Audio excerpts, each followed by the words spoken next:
Frankenstein, or the Modern Prometheus, by Mary Shelley. Section 1.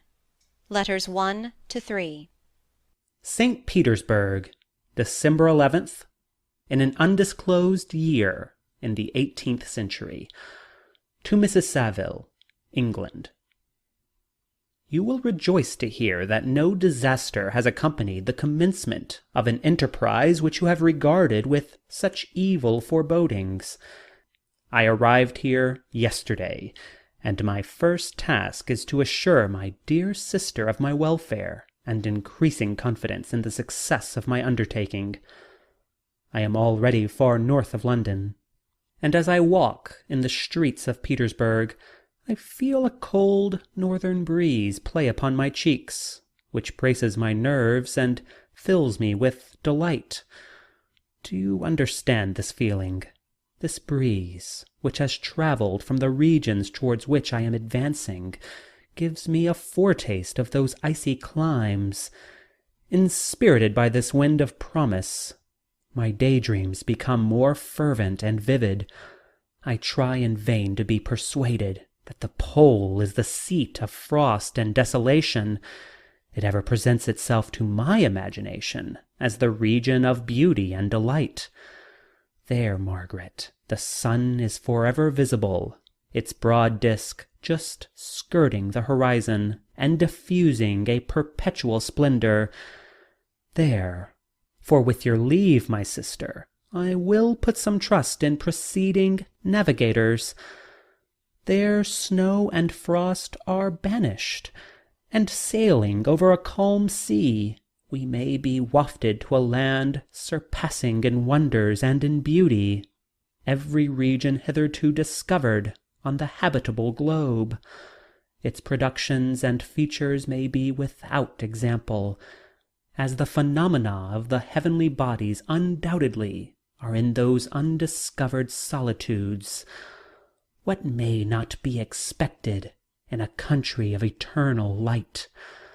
I may there discover the wondrous power which attracts the needle, and may regulate 1,000 celestial observations that require only this voyage to render their seeming eccentricities consistent forever.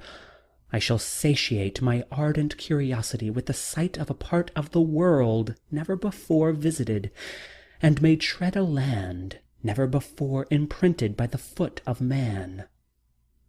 There are my enticements, and they are sufficient to conquer all fear of danger or death, and to induce me to commence this laborious voyage with the joy a child feels when he embarks in a little boat with his holiday mates on an expedition of discovery up his native river.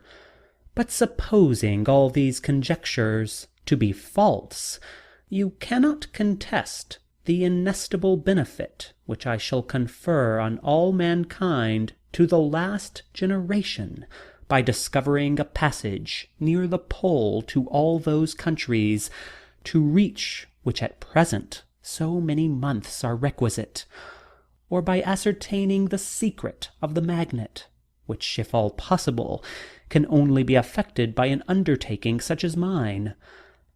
These reflections have dispelled the agitation with which I began my letter, and I feel my heart glow with an enthusiasm which elevates me to heaven, for nothing contributes so much to tranquillize the mind as a steady purpose, a point on which the soul may fix its intellectual eye. This expedition has been the favorite dream of my early years. I have read with ardor the accounts of the various voyages which have been made in the prospect of arriving at the North Pacific Ocean through the seas which surround the pole. You may remember that a history of all the voyages made for purposes of discovery composed the whole of our good Uncle Thomas's library. My education was neglected, and my familiarity with them increased that regret which I had felt as a child on learning that my father's dying injunction had forbidden my uncle to allow me to embark in a seafaring life. These visions faded when I perused, for the first time, those poets whose effusions entranced my soul and lifted it to heaven. I also became a poet, and for 1 year lived in a paradise of my own creation. I imagined that I also might obtain a niche in the temple where the names of Homer and Shakespeare are consecrated. You are well acquainted with my failure, and how heavily I bore the disappointment. But just at that time I inherited the fortune of my cousin, and my thoughts were turned into a channel of their earlier bent. 6 years have passed since I resolved on my present undertaking. I can, even now, remember the hour from which I dedicated myself to this great enterprise. I commenced by inuring my body to hardship. I accompanied the whale-fishers on several expeditions to the North Sea. I voluntarily endured cold, famine, thirst, and want of sleep. I often worked harder than the common sailors during the day, and devoted my nights to the study of mathematics, the theory of medicine, and those branches of physical science from which a naval adventurer might derive the great practical advantage. Twice I actually hired myself as an undermate in a Greenland whaler, and acquitted myself to admiration. I must own I felt a little proud when my captain offered me the second dignity in the vessel, and entreated me to remain with the greatest earnestness. So valuable did he consider my services. And now, dear Margaret, do I not deserve to accomplish some great purpose? My life might have been passed in ease and luxury, but I preferred glory to every enticement that wealth placed in my path. Oh, that some encouraging voice would answer in the affirmative! My courage and my resolution is firm, but my hopes fluctuate, and my spirits are often depressed. I am about to proceed on a long and difficult voyage, the emergencies of which will demand all my fortitude. I am required only to raise the spirits of others, but sometimes to sustain my own when theirs are failing. This is the most favorable period of traveling in Russia. They fly quickly over the snow in their sledges.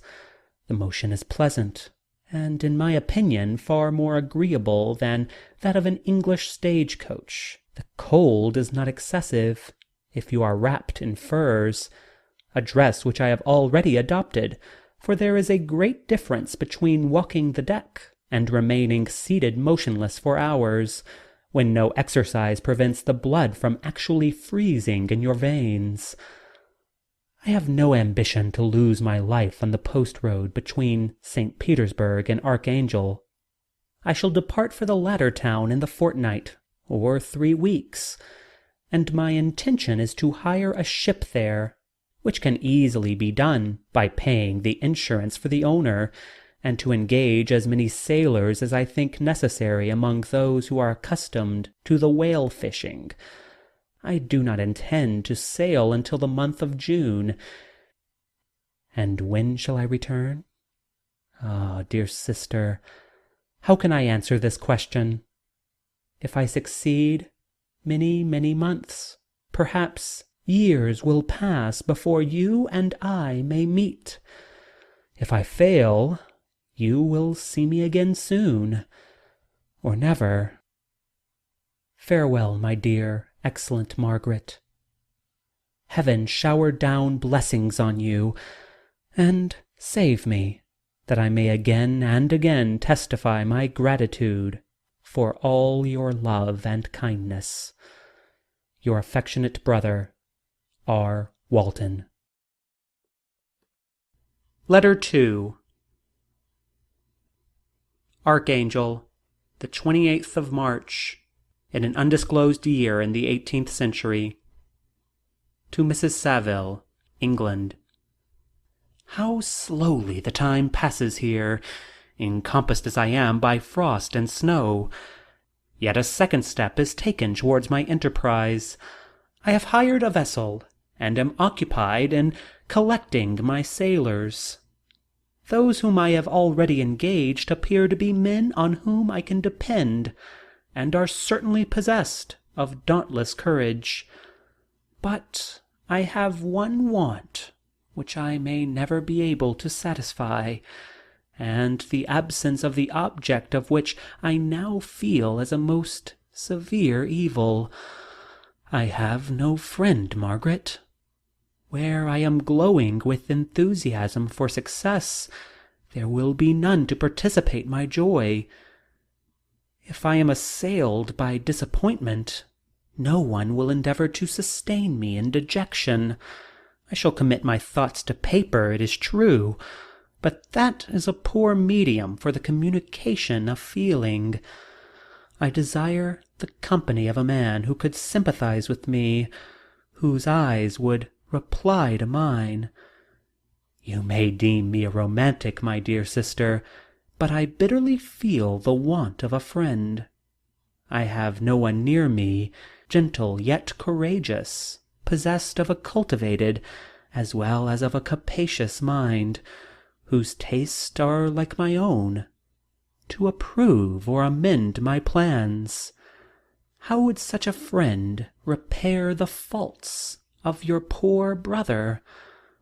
I am too ardent in execution and too impatient of difficulties, but it is still greater evil to me that I am self-educated. For the first 14 years of my life I ran wild on a common, and read nothing but our Uncle Thomas's books of voyage. At that age I became acquainted with the celebrated poets of our own country, but it was only when it had ceased to be in my power to derive its most important benefits from such a conviction that I perceived the necessity of becoming acquainted with more languages than that of my native country. Now I am 28, and in reality more illiterate than many schoolboys of 15. It is true I have thought more, and that my daydreams are more extended and magnificent, but they want, as the painters call it, keeping. And I greatly need a friend who would have sense enough not to despise me as romantic, and affection enough for me to endeavour to regulate my mind. Well, these are my useless complaints. I shall certainly find no friend on the wide ocean, nor even here in Archangel, among merchants and seamen. Yet some feelings, unailed to the dross of human nature, beat even in these rugged bosoms. My lieutenant, for instance, is a man of wonderful courage and enterprise. He is madly desirous of glory, or rather, to word my phrase more characteristically, of advancement in his profession.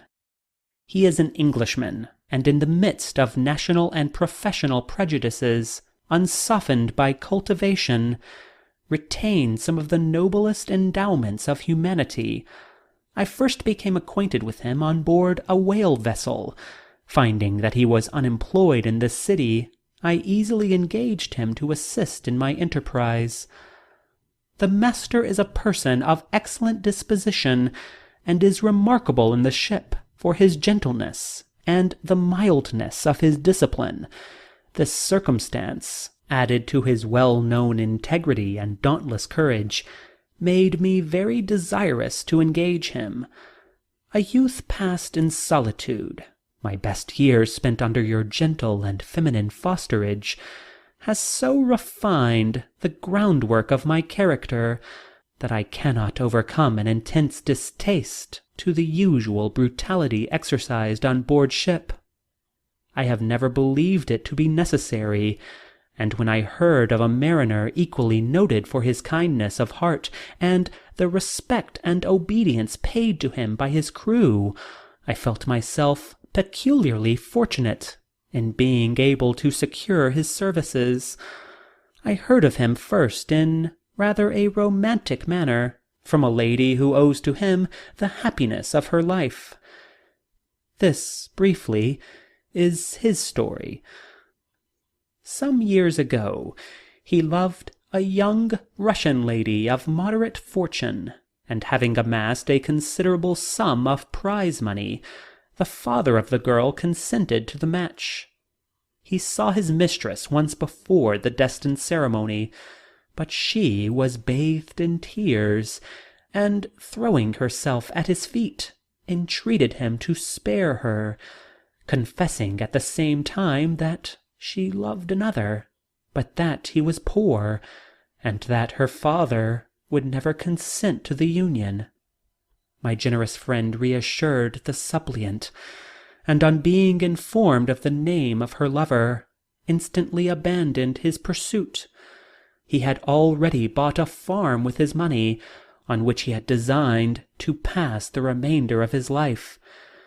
But he bestowed the whole on his rival, together with the remains of his prize money, to purchase stock, and then himself solicited the young woman's father to consent to her marriage with her lover.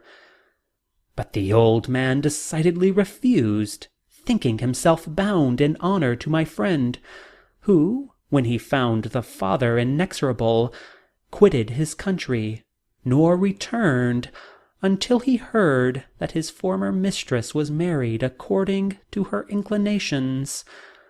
What a noble fellow, you will exclaim. He is so, but then he is wholly uneducated.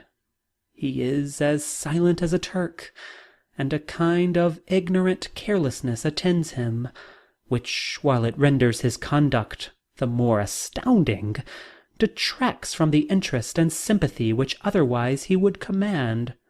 Yet do not suppose, because I complain a little, or because I conceive a consolation for my tolls which I may never know, that I am wavering in my resolutions. Those are as fixed as fate, and my voyage is only now delayed until the weather shall permit my embarkation. The winter has been dreadfully severe, but the spring promises well, and it is considered as a remarkably early season, so that perhaps I may sail sooner than I expected. I shall do nothing rashly. You know me sufficiently to confide in my prudence and considerations whenever the safety of others is committed to my care.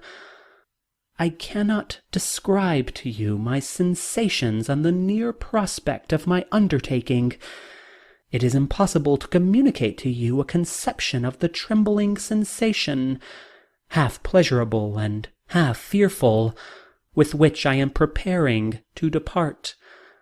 I am going to unexplored regions, to the land of mist and snow, but I shall kill no albatross.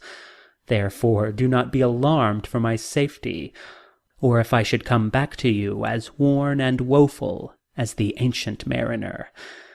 You will smile at my allusion, but I will disclose a secret. I have often attributed my attachment to, my passionate enthusiasm for, the dangerous mysteries of the ocean, to that production of the most imaginative of modern poets. There is something at work in my soul which I do not understand. I am practically industrious, painstaking, a workman to execute with perseverance and labor, but besides this, there is a love for the marvelous, a belief in the marvelous, intertwined in all my projects, which hurries me out of the common pathways of men, even to the wild seas and unvisited regions I am about to explore. But to return to dearer considerations, shall I meet you again, after having traversed immense seas, and returned by the most southern cape of Africa or America? I dare not expect such success, yet I cannot bear to look on the reverse of the picture. Continue for the present to write to me by every opportunity.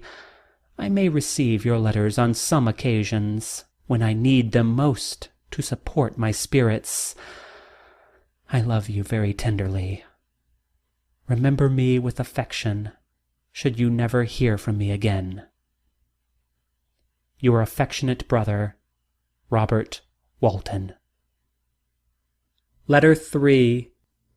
July 7th, in an undisclosed year in the 18th century.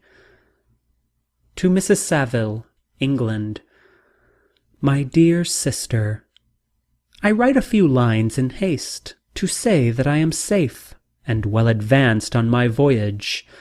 This letter will reach England by a merchantman now on its homeward voyage from Archangel, more fortunate than I, who may not see my native land, perhaps for many years.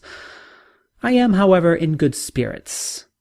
My men are bold and apparently firm of purpose, nor do the floating sheets of ice that continually pass us, indicating the dangers of the region towards which we are advancing, appear to dismay them. We have already reached a very high latitude, but it is the height of summer, and although not so warm as in England, the southern gales, which blow us speedily towards those shores which I so ardently desire to attain, breathe a degree of renovating warmth which I had not expected. No incidents have hitherto befallen us that would make a figure in a letter. One or two stiff gales and the springing of a leak are accidents which experienced navigators scarcely remember to record, and I shall be well content if nothing worse happen to us during our voyage. Adieu, my dear Margaret. Be assured that for my own sake, as well as yours, I will not rashly encounter danger. I will be cool, persevering, and prudent. But success shall crown my endeavors. Wherefore not? Thus far I have gone, tracing a secure way over the pathless seas, the very stars themselves being witnesses and testimonies of my triumph. Why not still proceed over the untamed yet obedient element? What can stop the determined heart and resolved will of man? My swollen heart involuntarily pours itself out thus, but I must finish. Heaven bless my beloved sister. R.W. End of section 1.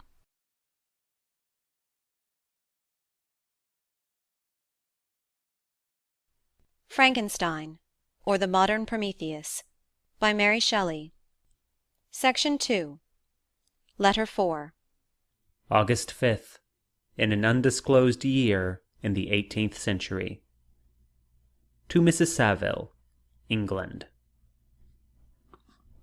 So strange an accident has happened to us that I cannot forbear recording it, although it is very probable that you will see me before these papers can come into your possession.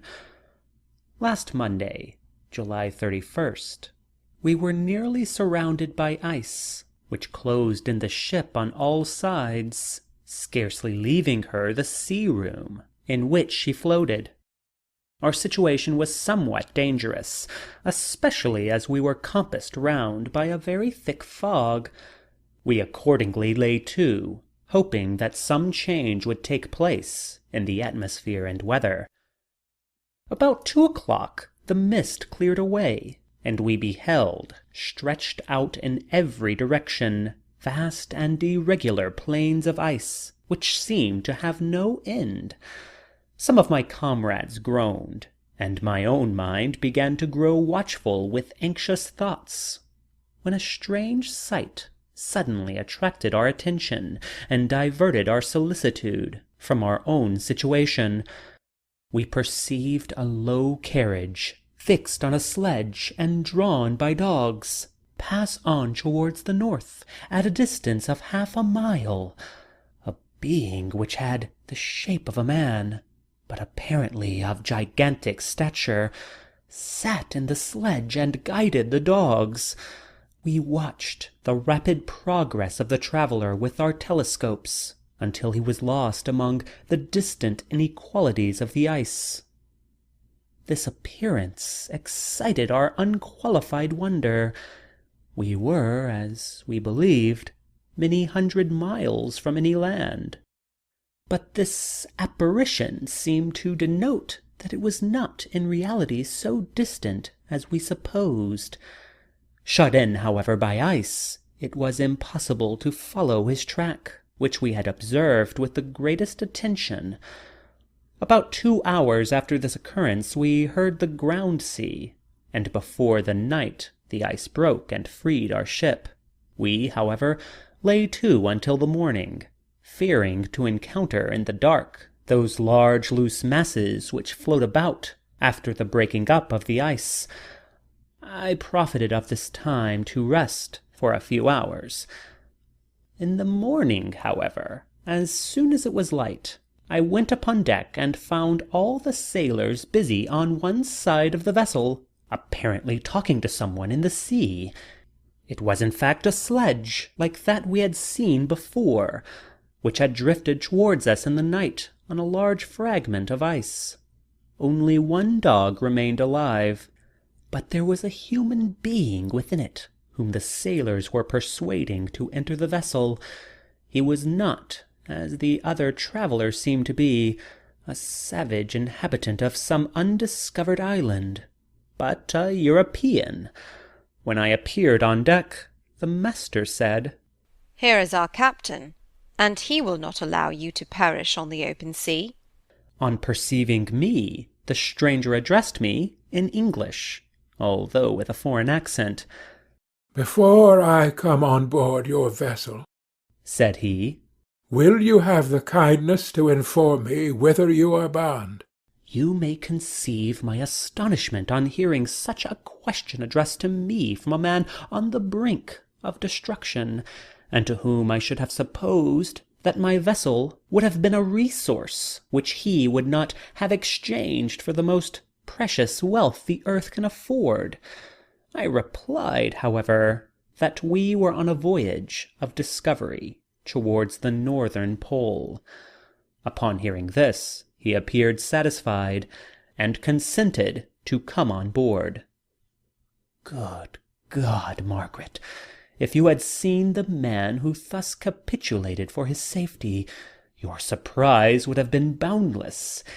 His limbs were nearly frozen, and his body dreadfully emaciated by fatigue and suffering. I never saw a man in so wretched a condition. We attempted to carry him into the cabin, but as soon as he had quitted the fresh air, he fainted. We accordingly brought him back to the deck, and restored him to animation by rubbing him with brandy, and forcing him to swallow a small quantity. As soon as he showed signs of life, we wrapped him in blankets, and placed him near the chimney of the kitchen stove. By slow degrees he recovered, and ate a little soup, which restored him wonderfully. 2 days passed in this manner before he was able to speak, and I often feared that his sufferings had deprived him of understanding. When he had in some measure recovered, I removed him to my own cabin, and attended on him as much as my duty would permit. I never saw a more interesting creature. His eyes have generally an expression of wildness, and even madness. But there are moments when, if anyone performs an act of kindness towards him, or does him any the most trifling service, his whole countenance is lighted up, as it were, with a beam of benevolence and sweetness that I never saw equalled. But he is generally melancholy and despairing, and sometimes he gnashes his teeth, as if impatient of the weight of woes that oppresses him. When my guest was a little recovered, I had great trouble to keep him off the men, who wished to ask him 1,000 questions. But I would not allow him to be tormented by their idle curiosity. in a state of body and mind whose restoration evidently depended upon entire repose.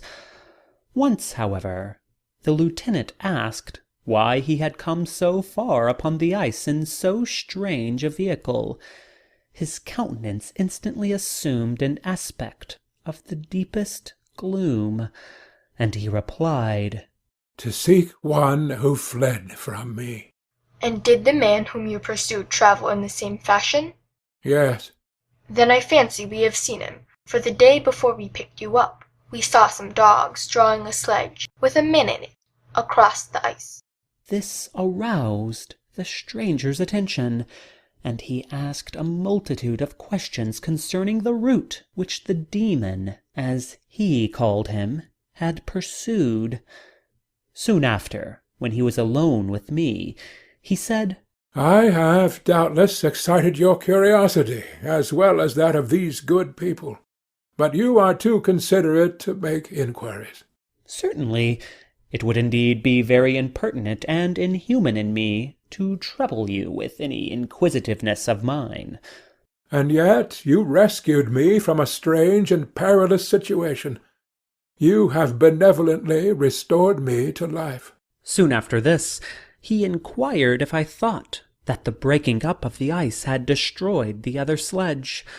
I replied that I could not answer with any degree of certainty, for the ice had not broken until near midnight, and the traveller might have arrived at a place of safety before that time, but of this I could not judge. From this time a new spirit of life animated the decaying frame of the stranger. He manifested the greatest eagerness to be upon deck, to watch for the sledge which had before appeared. But I have persuaded him to remain in the cabin, for he is far too weak to sustain the rawness of the atmosphere. I have promised that someone should watch for him and give him instant notice if any new object should appear in sight. Such is my journal of what relates to this strange occurrence up to the present day. The stranger has gradually improved in health, but is very silent and appears uneasy when anyone except myself enters his cabin. Yet his manners are so conciliating and gentle that the sailors are all interested in him, although they have had very little communications with him. For my own part, I begin to love him as a brother, and his constant and deep grief fills me with sympathy and compassion. He must have been a noble creature in his better days, being even now in wreck so attractive and amiable. I said in one of my letters, my dear Margaret, that I should find no friend on the wide ocean. Yet I have found a man who, before his spirit had been broken by misery, I should have been happy to have possessed as the brother of my heart. I shall continue my journal concerning the stranger at intervals, should I have any fresh incidents to report. August 13th. In an undisclosed year in the 18th century. My affection for my guest increases every day. He excites at once my admiration and my pity to an astonishing degree. How can I see so noble a creature destroyed by misery without feeling the most poignant grief? He is so gentle, yet so wise. His mind is so cultivated, and when he speaks, although his words are cold with the choicest art, yet they flow with rapidity and unparalleled eloquence. He is now much recovered from his illness, and is continually on deck, apparently watching for the sledge that preceded his own. Yet, although unhappy, he is not so utterly occupied by his own misery, but that he interests himself deeply in the projects of others.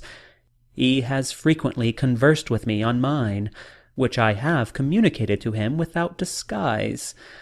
He entered attentively into all my arguments in favor of my eventual success, and into every minute detail of the measures I had taken to secure it. I was easily led by the sympathy which he evinced to use the language of my heart, to give utterance to the burning ardor of my soul, and to say with all the fervor that warmed me how gladly I would sacrifice my fortune, my existence, my every hope, to the furtherance of my enterprise. One man's life or death were but a small price to pay for the acquirement of the knowledge which I sought, for the dominion I should acquire and transmit over the elemental foes of our race. As I spoke, a dark gloom spread over my listener's countenance. At first I perceived that he tried to suppress his emotion.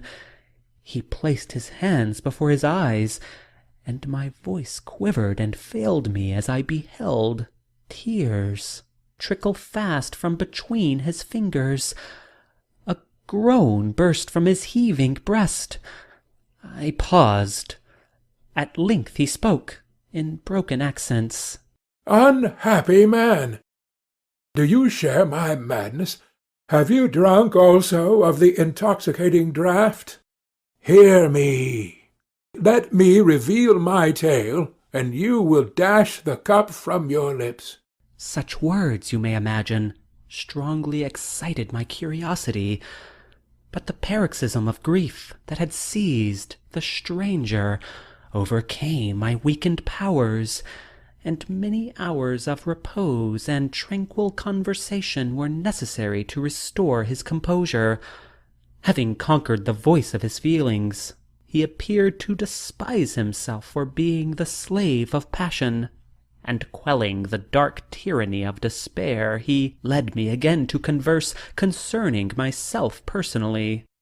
He asked me the history of my early years. The tale was quickly told, but it awakened various trains of reflection.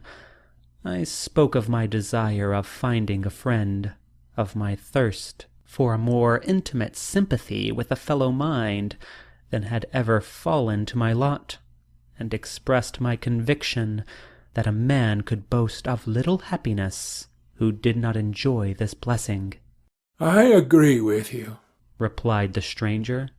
"We are unfashioned creatures, but half made up, if one wiser, better, dearer than ourselves, such a friend ought to be, do not lend his aid to perfectionate our weak and faulty natures. I once had a friend, the most noble of human creatures, and am entitled, therefore, to judge respecting friendship.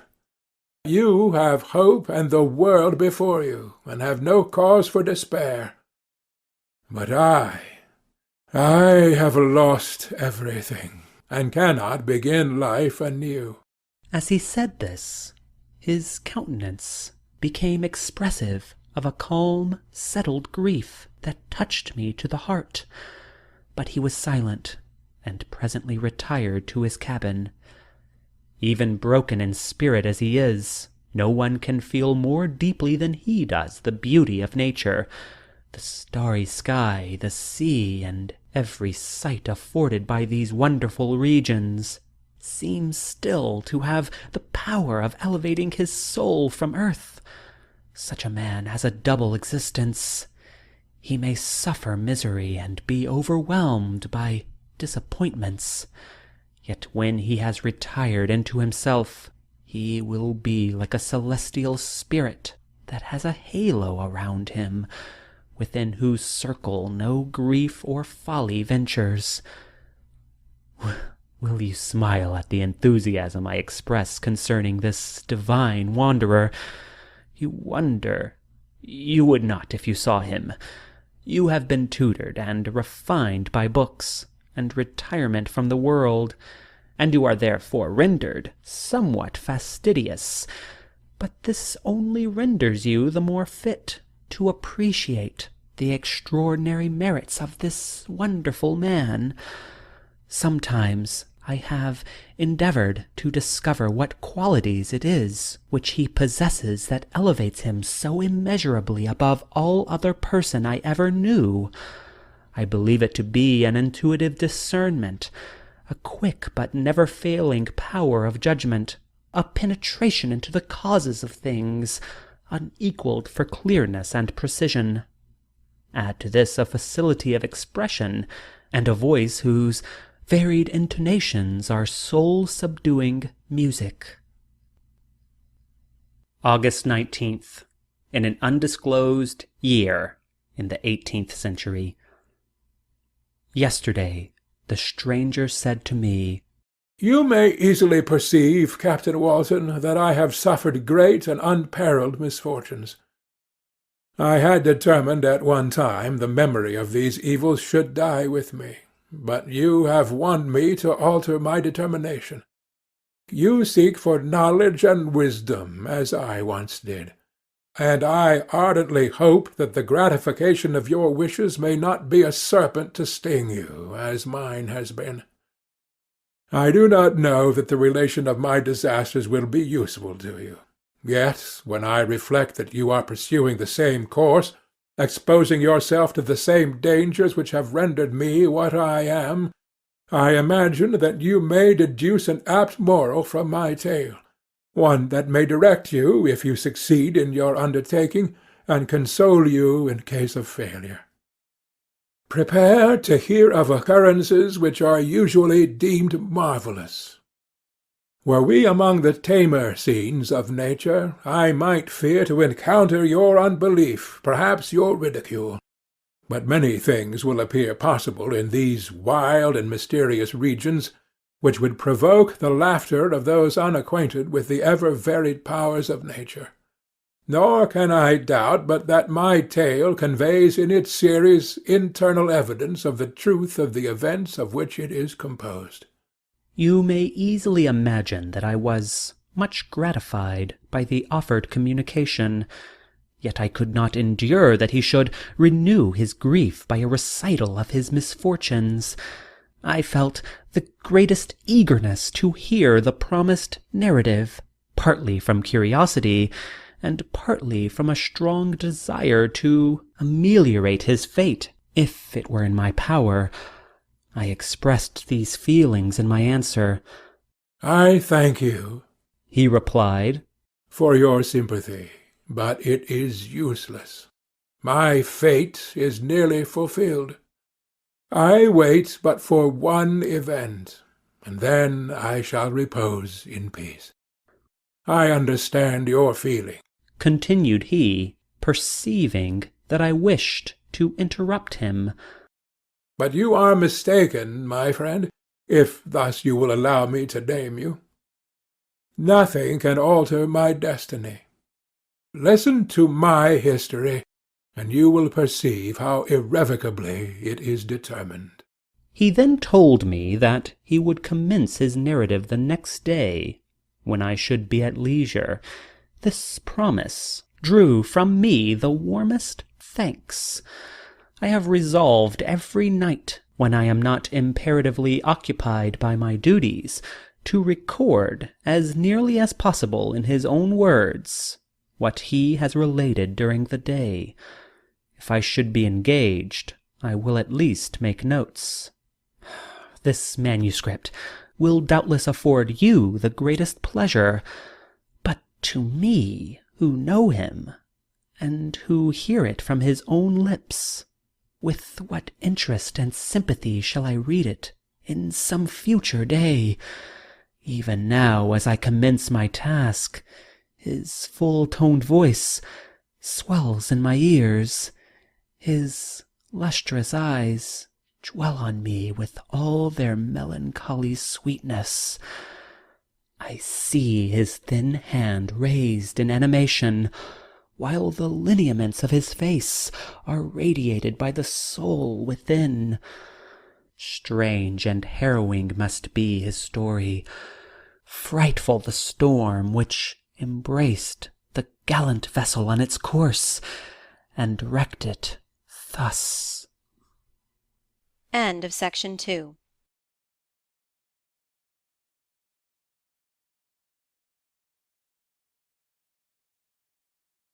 Frankenstein, or the Modern Prometheus, by Mary Shelley. Section 3.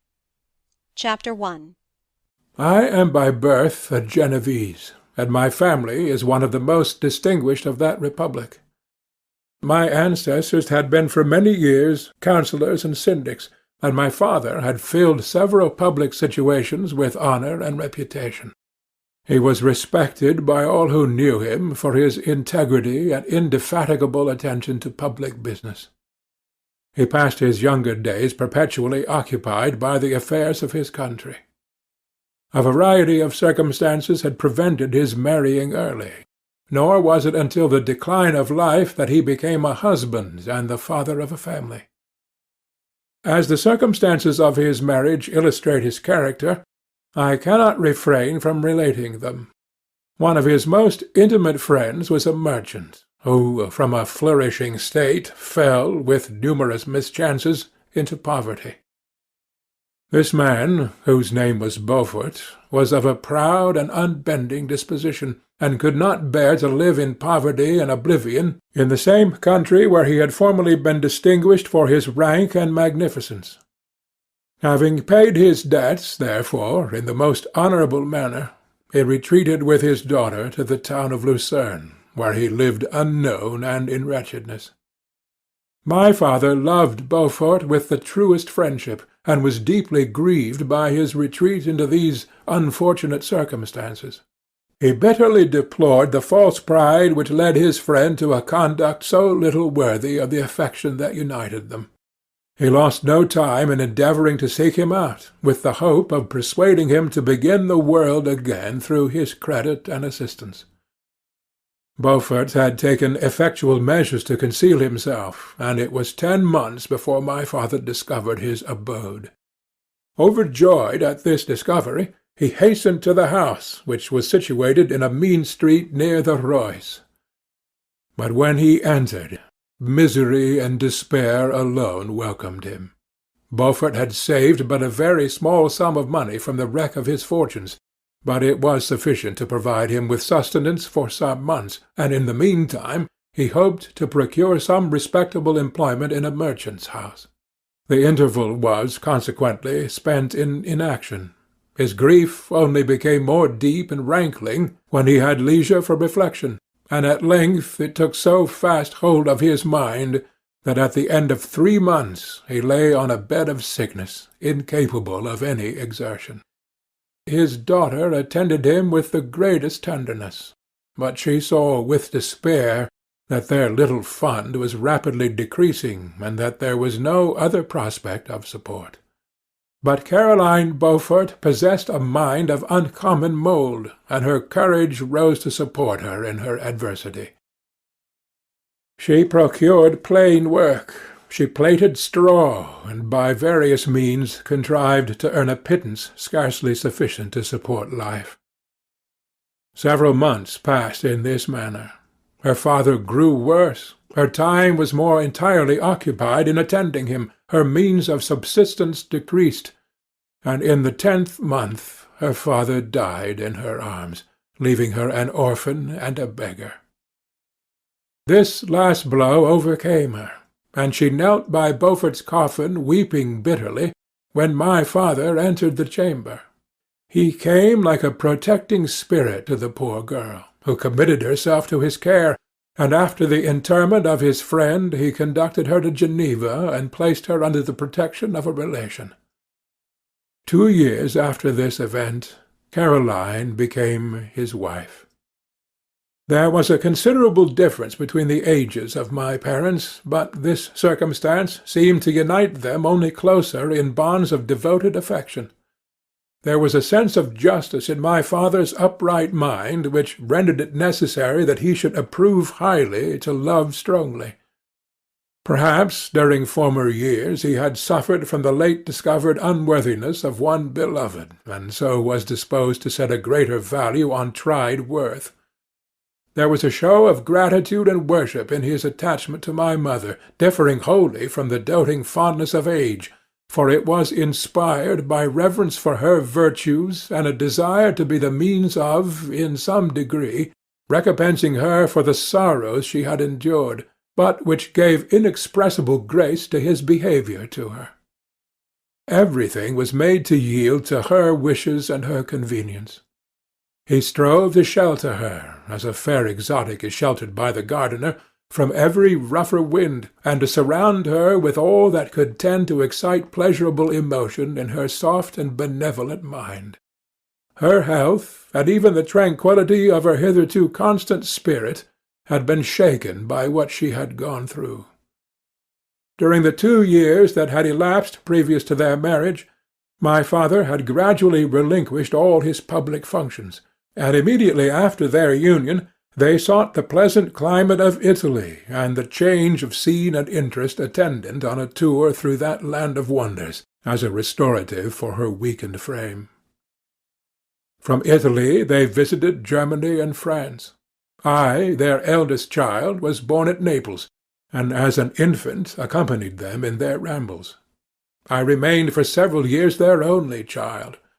Much as they were attached to each other, they seemed to draw inexhaustible stores of affection from a very mine of love to bestow them upon me. My mother's tender caresses and my father's smile of benevolent pleasure while regarding me are my first recollections.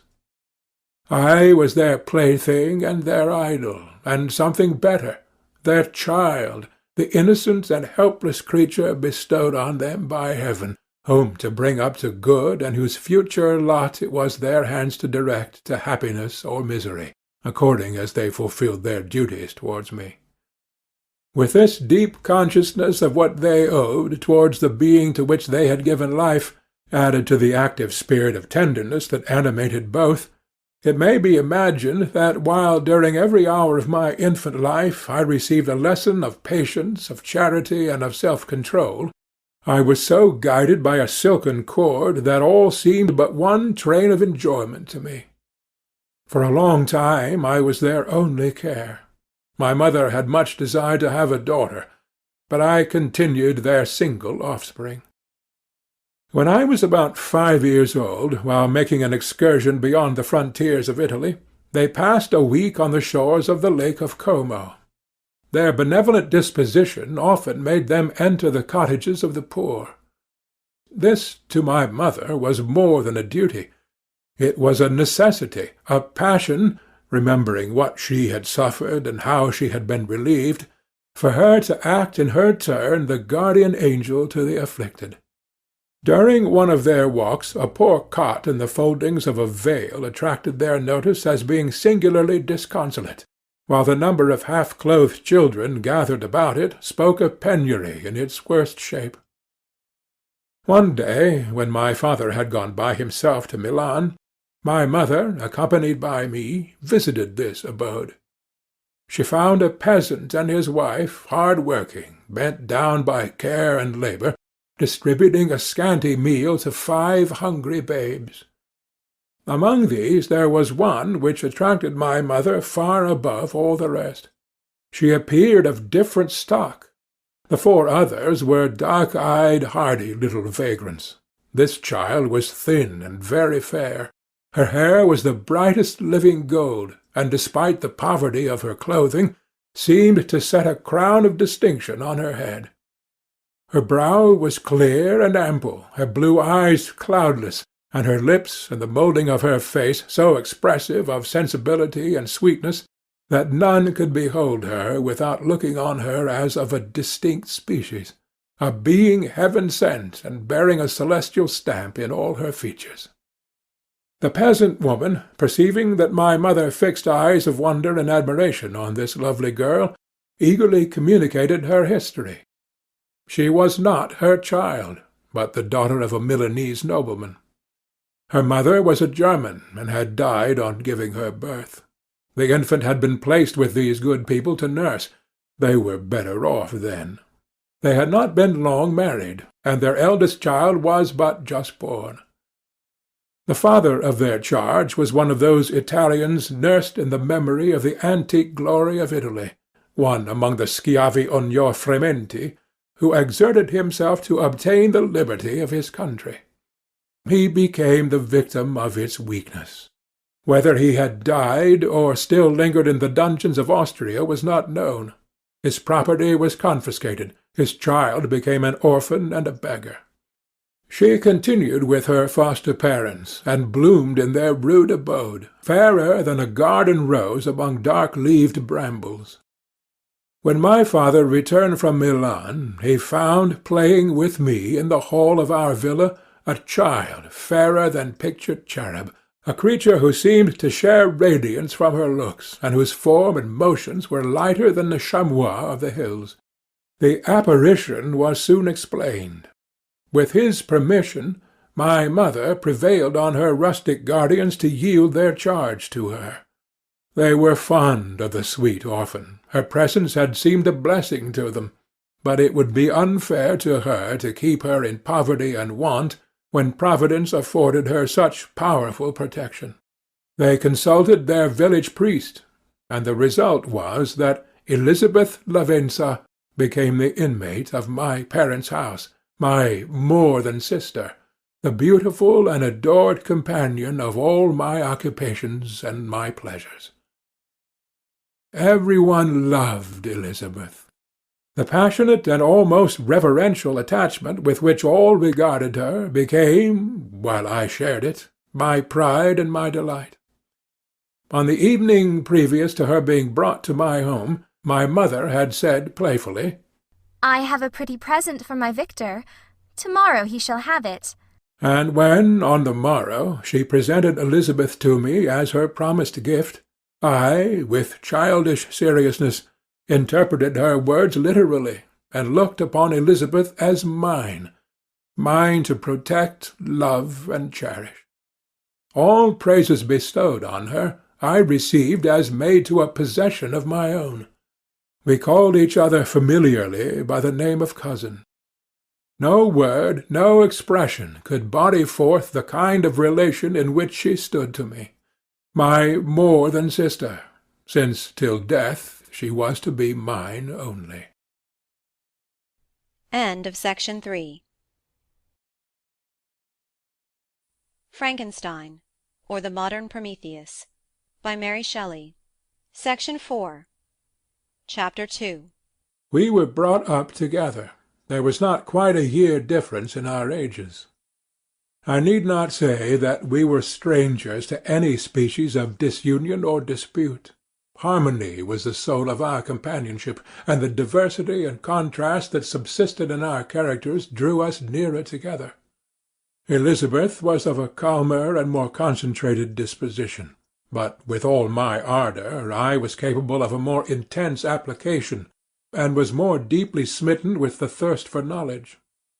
She busied herself with following the aerial creations of the poets, and in the majestic and wondrous scenes which surrounded our Swiss home, the sublime shapes of the mountains, the changes of the seasons, tempest and calm, the silence of winter, and the life and turbulence of our Alpine summers, she found ample scope for admiration and delight.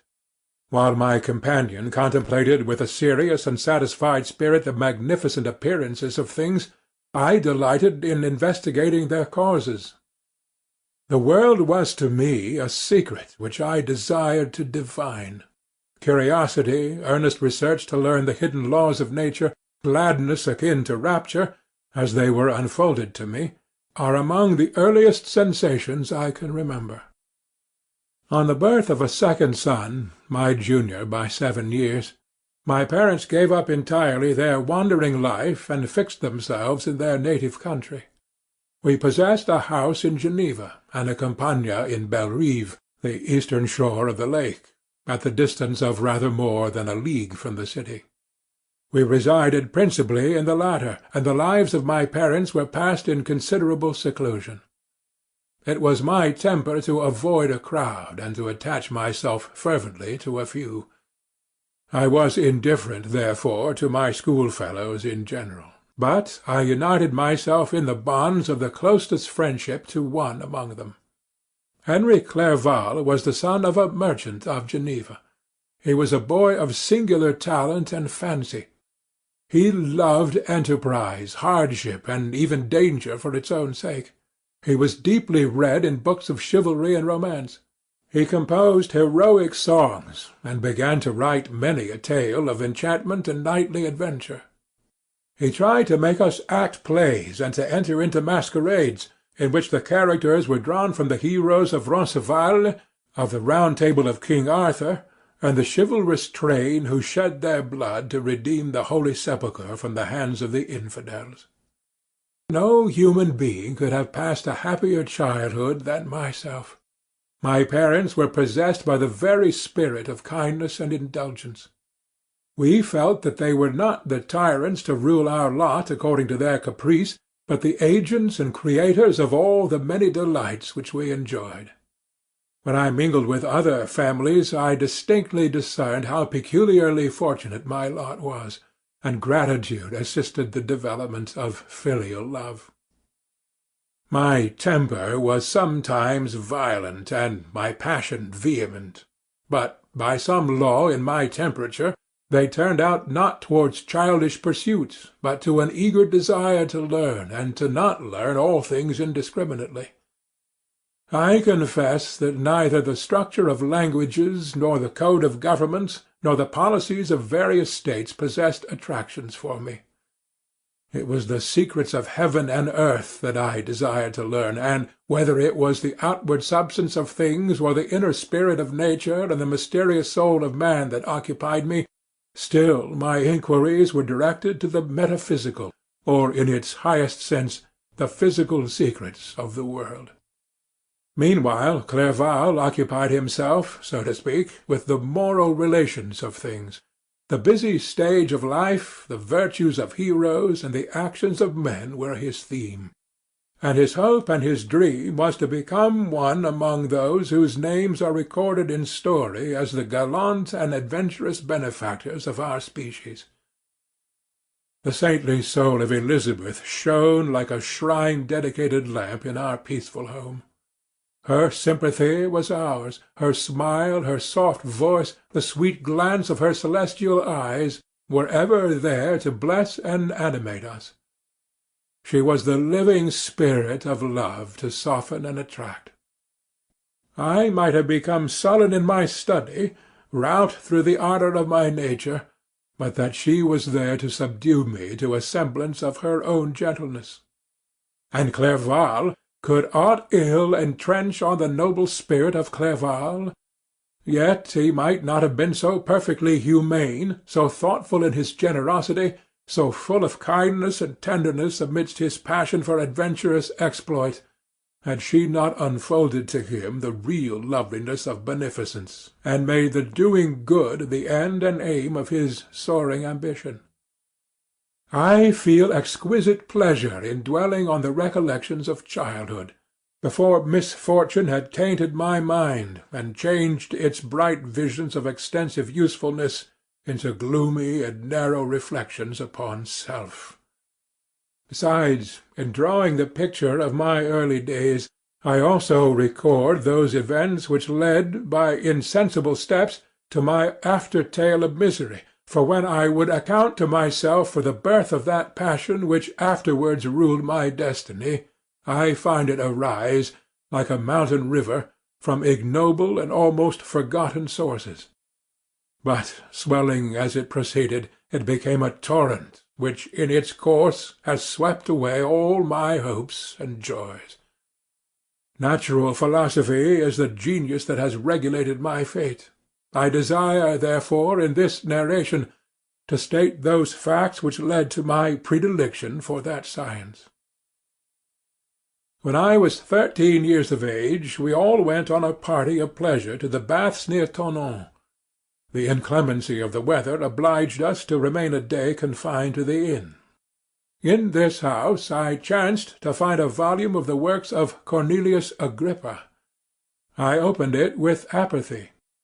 The theory which he attempts to demonstrate, and the wonderful facts which he relates, soon changed this feeling into enthusiasm. A new light seems to dawn upon my mind, and, bounding with joy, I communicated my discovery to my father. My father looked carelessly at the title-page of my book, and said, "Ah, Cornelius Agrippa. My dear Victor, do not waste your time upon this. It is sad trash." If, instead of this remark, my father had taken the pains to explain to me that the principles of Agrippa had been entirely exploded, and that a modern system of science had been introduced which possessed much greater powers than the ancient, because the powers of the latter were chimerical, while those of the former were real and practical, under such circumstances I should certainly have thrown Agrippa aside and have contented my imagination, warmed as it was, by returning with great ardour to my former studies. It is even possible that the train of my ideas would never have received the fatal impulse that led to my ruin. But the cursory glance my father had taken of my volume by no means assured me that he was acquainted with its contents, and I continued to read with the greatest avidity. When I returned home, my first care was to procure the whole works of this author, and afterwards of Paracelsus and Albertus Magnus. I read and studied the wild fancies of these writers with delight. They appeared to me treasures known to few besides myself. I have described myself as always having been imbued with a fervent longing to penetrate the secrets of nature. In spite of the intense labour and wonderful discoveries of modern philosophers, I always came from my studies discontented and unsatisfied. Sir Isaac Newton is said to have avowed that he felt like a child picking up shells beside the great and unexplored ocean of truth. Those of his successors in each branch of natural philosophy with whom I was acquainted appeared, even to my boy's apprehensions, as tyros engaged in the same pursuit.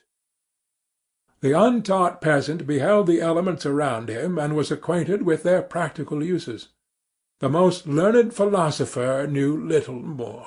He had partially unveiled the face of nature, but her immortal lineaments were still a wonder and a mystery.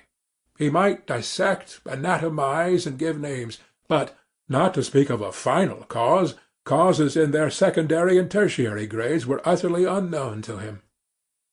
I had gazed upon the fortifications and impediments that seemed to keep human beings from entering the citadel of nature, and rashly and ignorantly I had repined. But here were books, and here were men who had penetrated deeper and knew more. I took their word for all that they averred, and I became their disciple.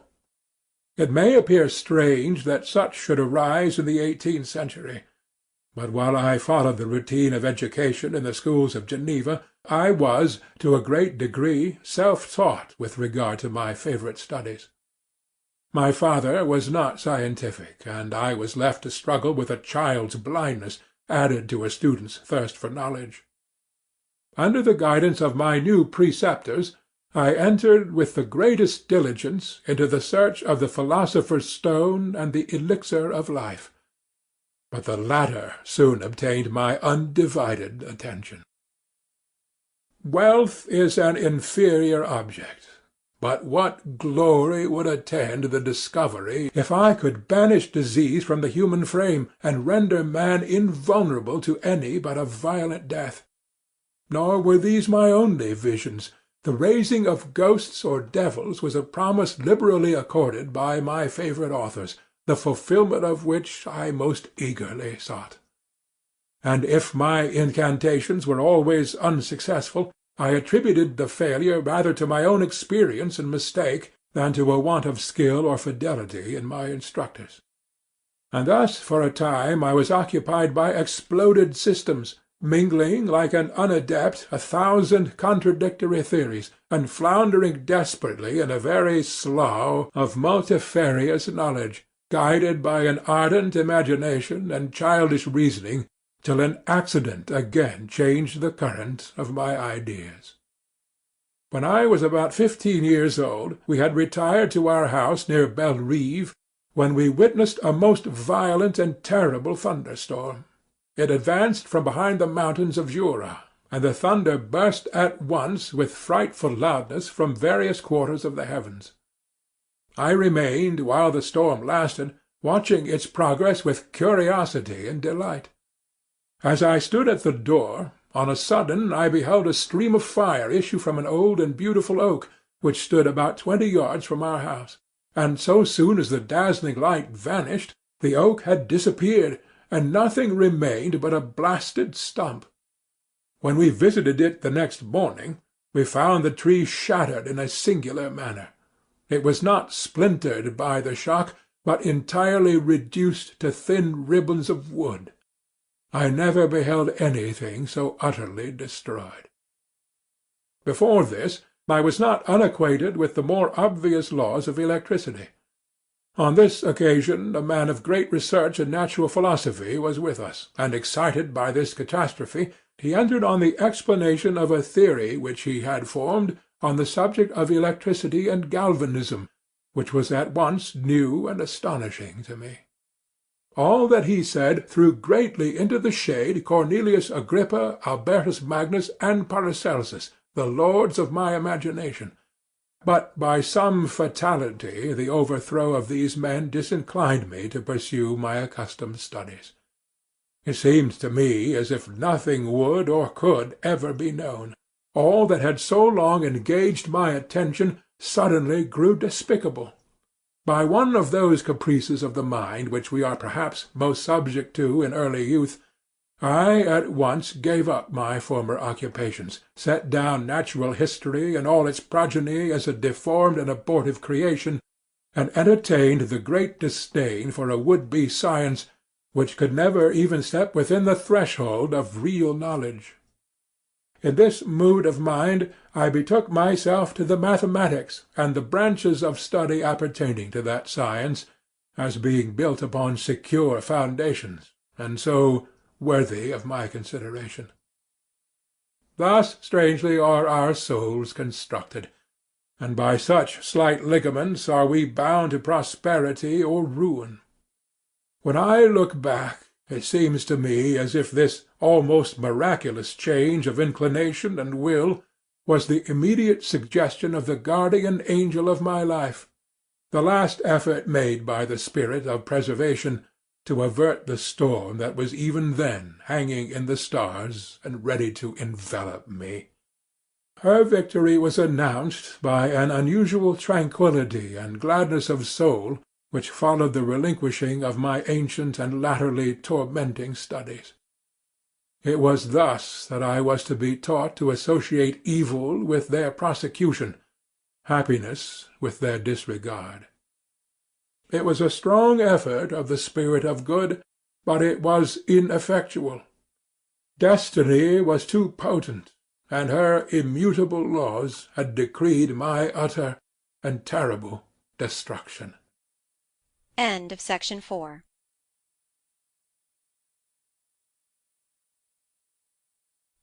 Frankenstein, or the Modern Prometheus, by Mary Shelley. Section 5. Chapter 3.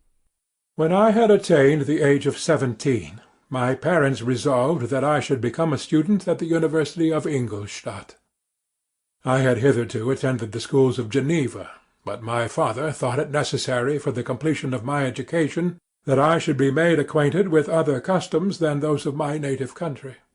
My departure was therefore fixed at an early date, but before the day resolved upon could arrive, the first misfortune of my life occurred, an omen, as it were, of my future misery.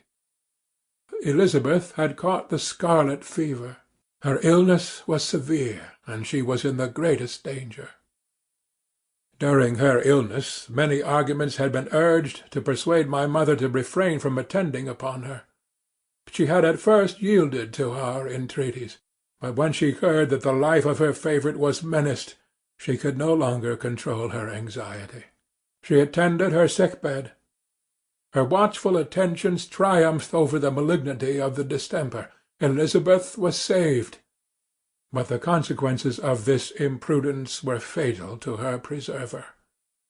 On the third day my mother sickened. Her fever was accompanied by the most alarming symptoms, and the looks of her medical attendants prognosticated the worst event.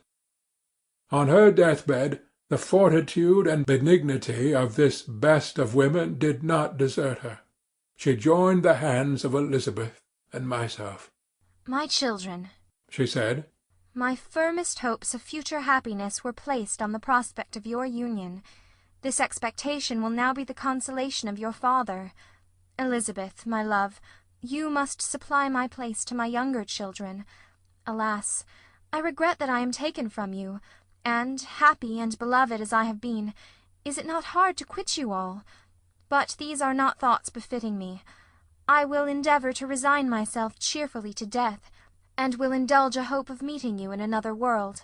She died calmly, and her countenance expressed affection even in death. I need not describe the feelings of those whose dearest ties are rent by that most irreparable evil, the void that presents itself to the soul, and the despair that is exhibited on the countenance. It is so long before the mind can persuade itself that she whom we saw every day, and whose very existence appeared a part of our own, can have departed for ever, that the brightness of a beloved eye can have been extinguished, and the sound of a voice so familiar and dear to the ear can be hushed, never more to be heard. These are the reflections of the first days. But when the lapse of time proves the reality of the evil, then the actual bitterness of grief commences. Yet from whom has not that rude hand rent away some dear connection? And why should I describe a sorrow which all have felt and must feel? The time at length arrives when grief is rather an indulgence than a necessity, and the smile that plays upon the lips, although it may be deemed a sacrilege, is not banished. My mother was dead, but we still had duties which we ought to perform. We must continue our course with the rest, and learn to think ourselves fortunate, whilst one remains whom the spoiler has not seized. My departure for Ingolstadt, which had been deferred by these events, was now again determined upon. I obtained from my father a respite of some weeks. It appeared to me sacrilege so soon to leave the repose, again to death, of the house of mourning, and to rush into the thick of life. I was new to sorrow, but it did not the less alarm me. I was unwilling to quit the sight of those that remained to me, and above all I desired to see my sweet Elizabeth in some degree consoled. She indeed veiled her grief, and strove to act the comforter to us all. She looked steadily on life, and assumed its duties with courage and zeal. She devoted herself to those whom she had been taught to call her uncle and her cousins. Never was she so enchanting as at this time, when she recalled the sunshine of her smiles, and spent them upon us. She forgot even her own regret in her endeavours to make us forget. The day of my departure at length arrived. Clerval spent the last evening with us. He had endeavoured to persuade his father to permit him to accompany me and to become my fellow-student, but in vain. His father was a narrow-minded trader, and saw idleness and ruin in the aspirations and ambition of his son. Henry deeply felt the misfortune of being debarred from a liberal education. He said little, but when he spoke I read in his kindling eye and in his animated glance a restrained but firm resolve not to be chained to the miserable details of commerce. We sat late. We could not tear ourselves away from each other, nor persuade ourselves to say the word farewell. It was said, and we retired under the pretence of seeking repose, each fancying that the other was deceived. But when at morning's dawn I descended to the carriage which was to convey me away, they were all there, my father again to bless me, Clerval to press my hand once more, my Elizabeth to renew her entreaties that I would write often and to bestow the last feminine attentions on her playmate and friend. I threw myself into the chaise that was to convey me away, and indulged in the most melancholy reflections. I, who had ever been surrounded by amiable companions, continually engaged in endeavouring to bestow mutual pleasure, I was now alone. In the university whither I was going, I must form my own friends and be my own protector. My life had hitherto been remarkably secluded and domestic, and this had given me invincible repugnance to new countenances. I loved my brothers, Elizabeth and Clerval. These were old familiar faces, but I believed myself totally unfitted for the company of strangers. Such were my reflections as I commenced my journey. But as I proceeded, my spirits and hopes rose. I ardently desired the acquisition of knowledge. I had often, when at home, thought it hard to remain during my youth cooped up in one place, and had longed to enter the world and take my station among other human beings. Now my desires were complied with, and it would indeed have been folly to repent. I had sufficient leisure for these and many other reflections during my journey to Ingolstadt, which was long and fatiguing. At length the long white steeple of the town met my eyes. I alighted, and was conducted to my solitary apartment to spend the evening as I pleased. The next morning I delivered my letters of introduction, and paid a visit to some of the principal professors. Chance, or rather the evil influence, the angel of destruction, which asserted omnipotent sway over me from the moment I turned my reluctant steps from my father's door, led me first to Master Kremper, professor of natural philosophy. He was an uncouth man, but deeply imbued in the secrets of his science. He asked me several questions concerning my progress in the different branches of science appertaining to natural philosophy. I replied carelessly, and partly in contempt mentioned the names of my alchemists as the principal authors I had studied. The professor stared. "Have you," he said, "really spent your time in studying such nonsense?" I replied in the affirmative. "Every minute," continued Master Kremper with warmth, "every instant that you have wasted on those books is utterly and entirely lost. You have burdened your memory with exploded systems and useless names. Good God! In what desert land have you lived, where no one was kind enough to inform you that these fancies, which you have so greedily imbibed, are 1,000 years old, and as musty as they are ancient? I little expected, in this enlightened and scientific age, to find a disciple of Albertus Magnus and Paracelsus. My dear sir, you must begin your studies entirely anew." So saying, he stepped aside and wrote down a list of several books treating of natural philosophy which he desired me to procure, and dismissed me after mentioning that in the beginning of the following week he intended to commence a course of lectures upon natural philosophy in its general relations, and that Master Waldmann, a fellow professor, would lecture upon chemistry the alternate days that he omitted. I returned home not disappointed, for I have said that I had long considered those authors useless whom the professor reprobated. But I returned not at all the more inclined to recur to those studies in any shape. Master Kremper was a little squat man with a gruff voice and a repulsive countenance. The teacher, therefore, did not prepossess me in favour of his pursuits. In rather a too philosophical and connected a strain, perhaps, I have given an account of the conclusions I had come to concerning them in my early years. As a child I had not been content with the results promised by the modern professors of natural science. With a confusion of ideas only to be accounted for by my extreme youth, and my want of a guide on such matters, I had retrod the steps of knowledge along the paths of time, and exchanged the discoveries of recent inquirers for the dreams of forgotten alchemists. Besides, I had a contempt for the uses of modern natural philosophy. It was very different when the masters of the science sought immortality and power. Such views, although futile, were grand. But now the scene was changed. The ambition of the inquirer seemed to limit itself to the annihilation of those visions on which my interest in science was chiefly founded. I was required to exchange chimeras of boundless grandeur for realities of little worth.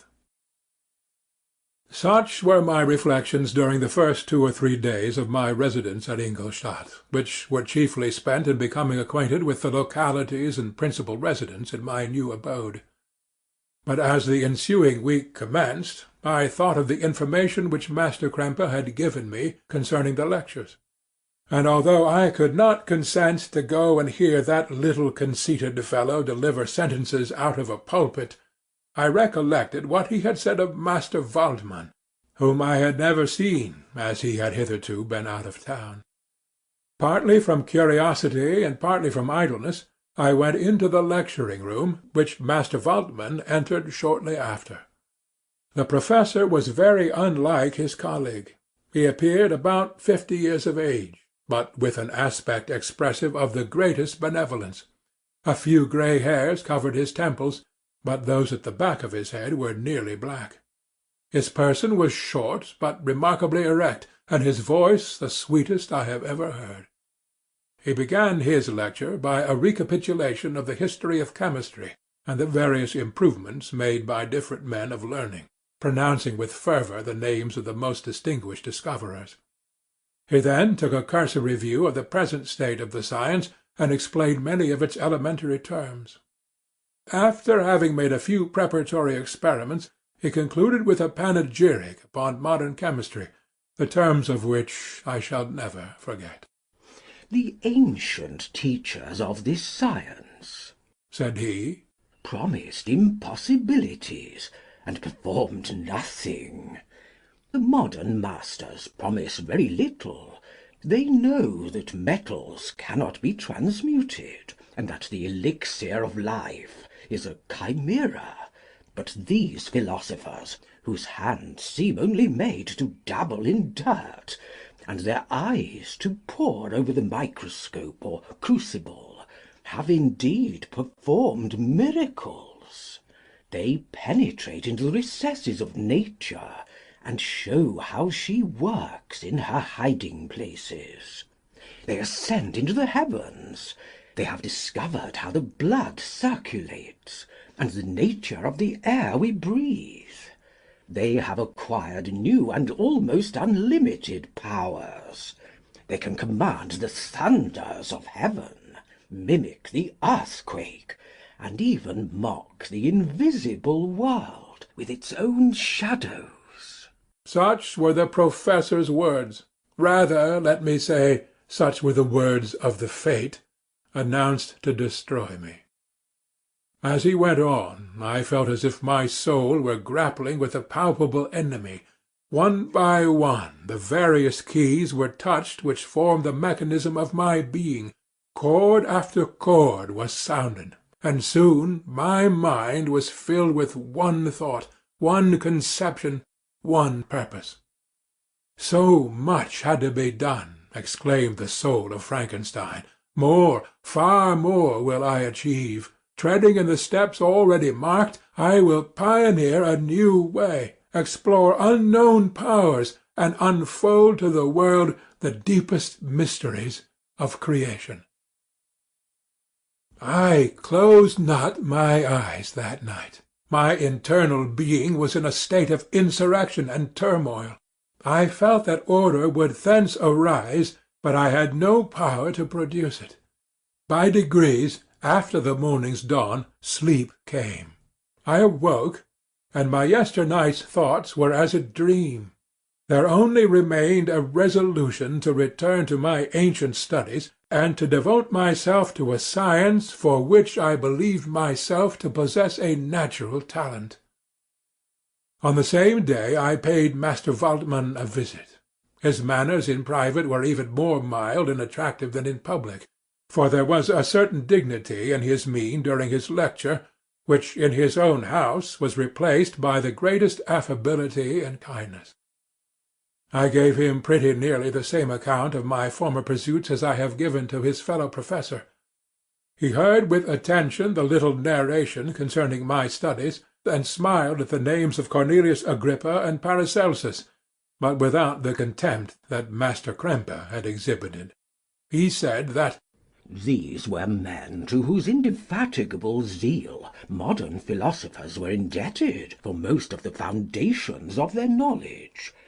They had left to us, as an easier task, to give new names, and arrange in connected classifications the facts facts which they in a great degree had been the instruments of bringing to light. The labours of men of genius, however erroneously directed, scarcely ever fail in ultimately turning to the solid advantage of mankind. I listened to his statement, which was delivered without any presumption or affectation, and then added that his lecture had removed my prejudices against modern chemists.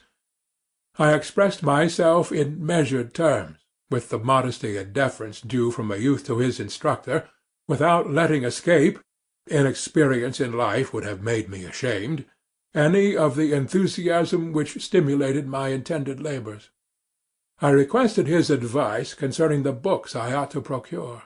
"I am happy," said Master Waldman, "to have gained a disciple, and if your application equals your ability, I have no doubt of your success. Chemistry is that branch of natural philosophy in which the greatest improvements have been and may be made. It is on that account that I have made it my peculiar study. But at the same time I have not neglected the other branches of science. A man would make but a very sorry chemist if he attended to that department of human knowledge alone. If your wish is to become really a man of science, and not merely a petty experimentalist, I should advise you to apply to every branch of natural philosophy, including mathematics." He then took me into his laboratory, and explained to me the uses of his various machines, instructing me as to what I ought to procure, and promising me the use of his own when I should have advanced far enough in the science not to derange their mechanism. He also gave me the list of books which I had requested, and I took my leave. Thus ended a day memorable to me. It decided my future destiny. End of Section 5.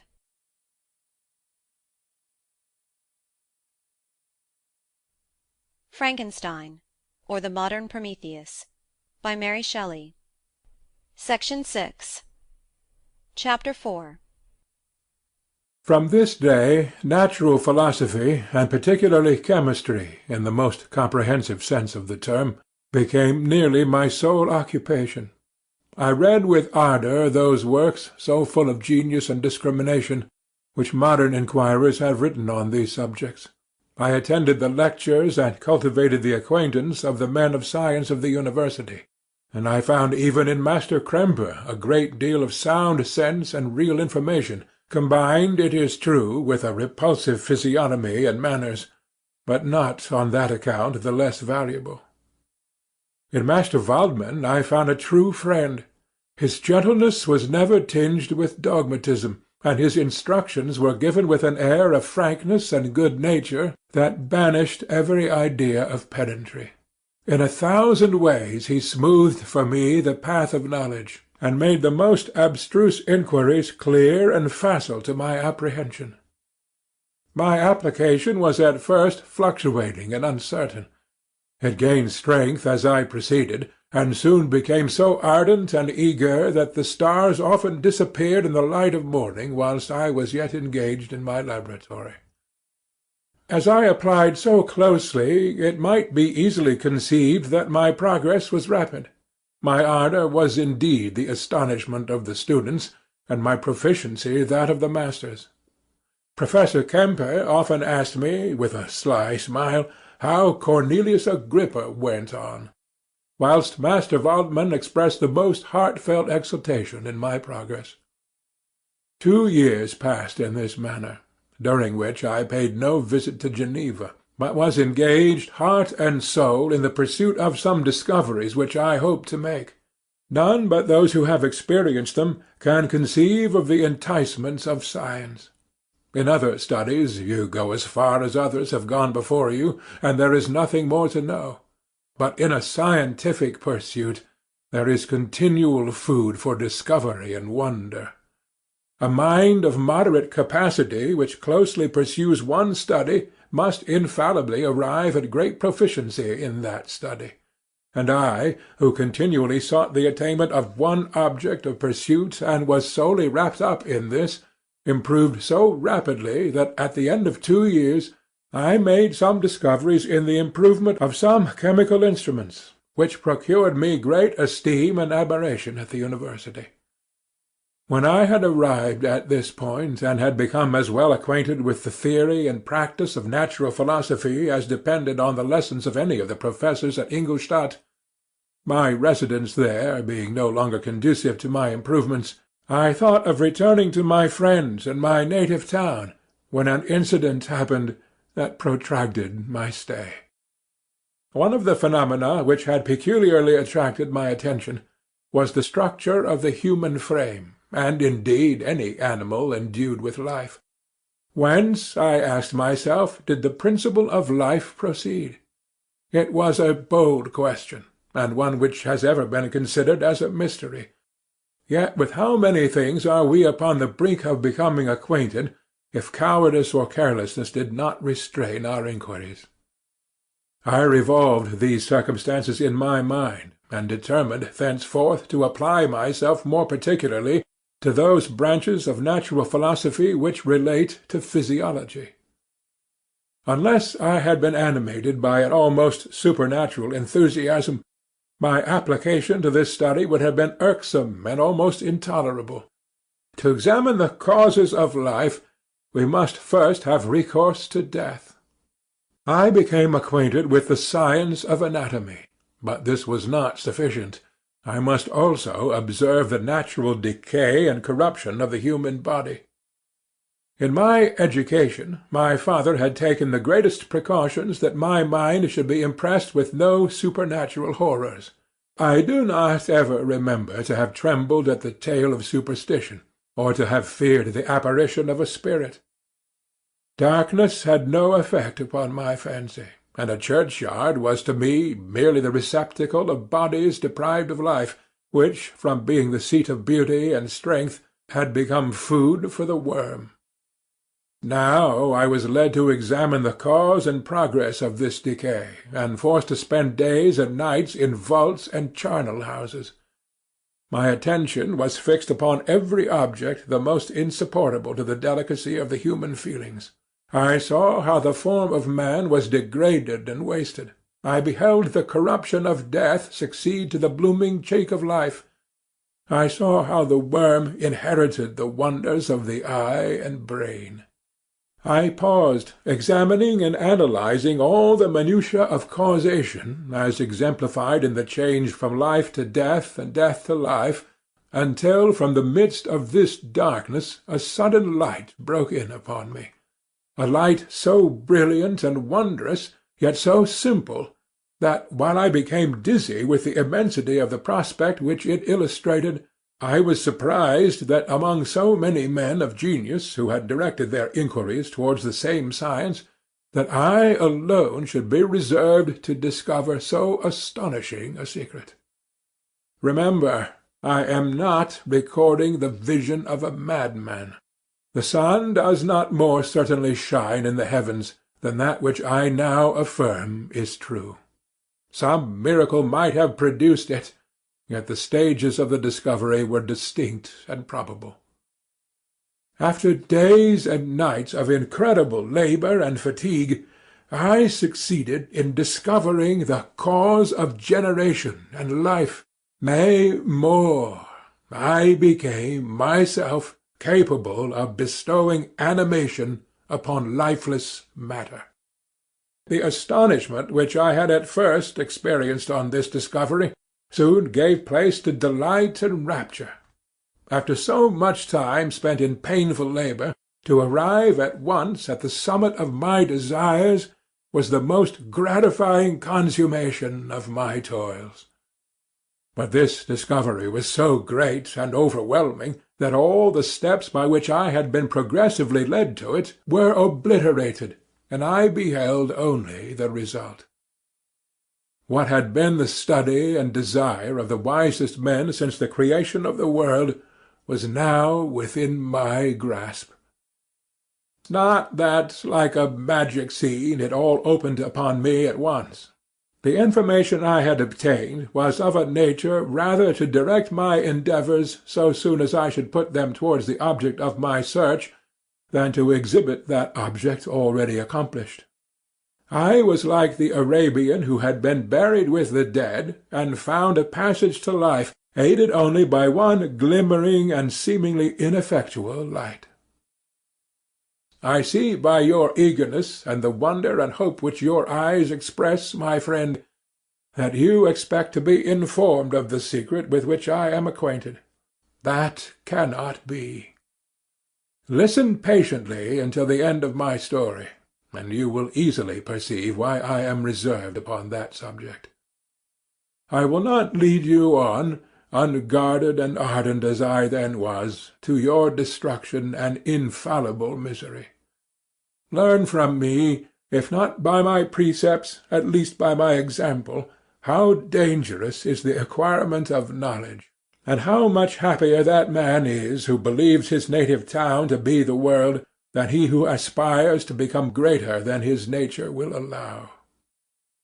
When I found so astonishing a power placed within my hands, I hesitated a long time concerning the manner in which I should employ it.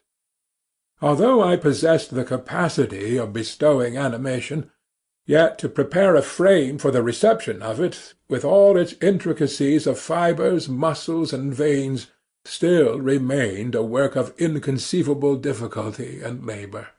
I doubted at first whether I should attempt the creation of a being like myself, or one of simpler organization, but my imagination was too much exalted by my first success to permit me to doubt of my ability to give life to an animal as complex and wonderful as man.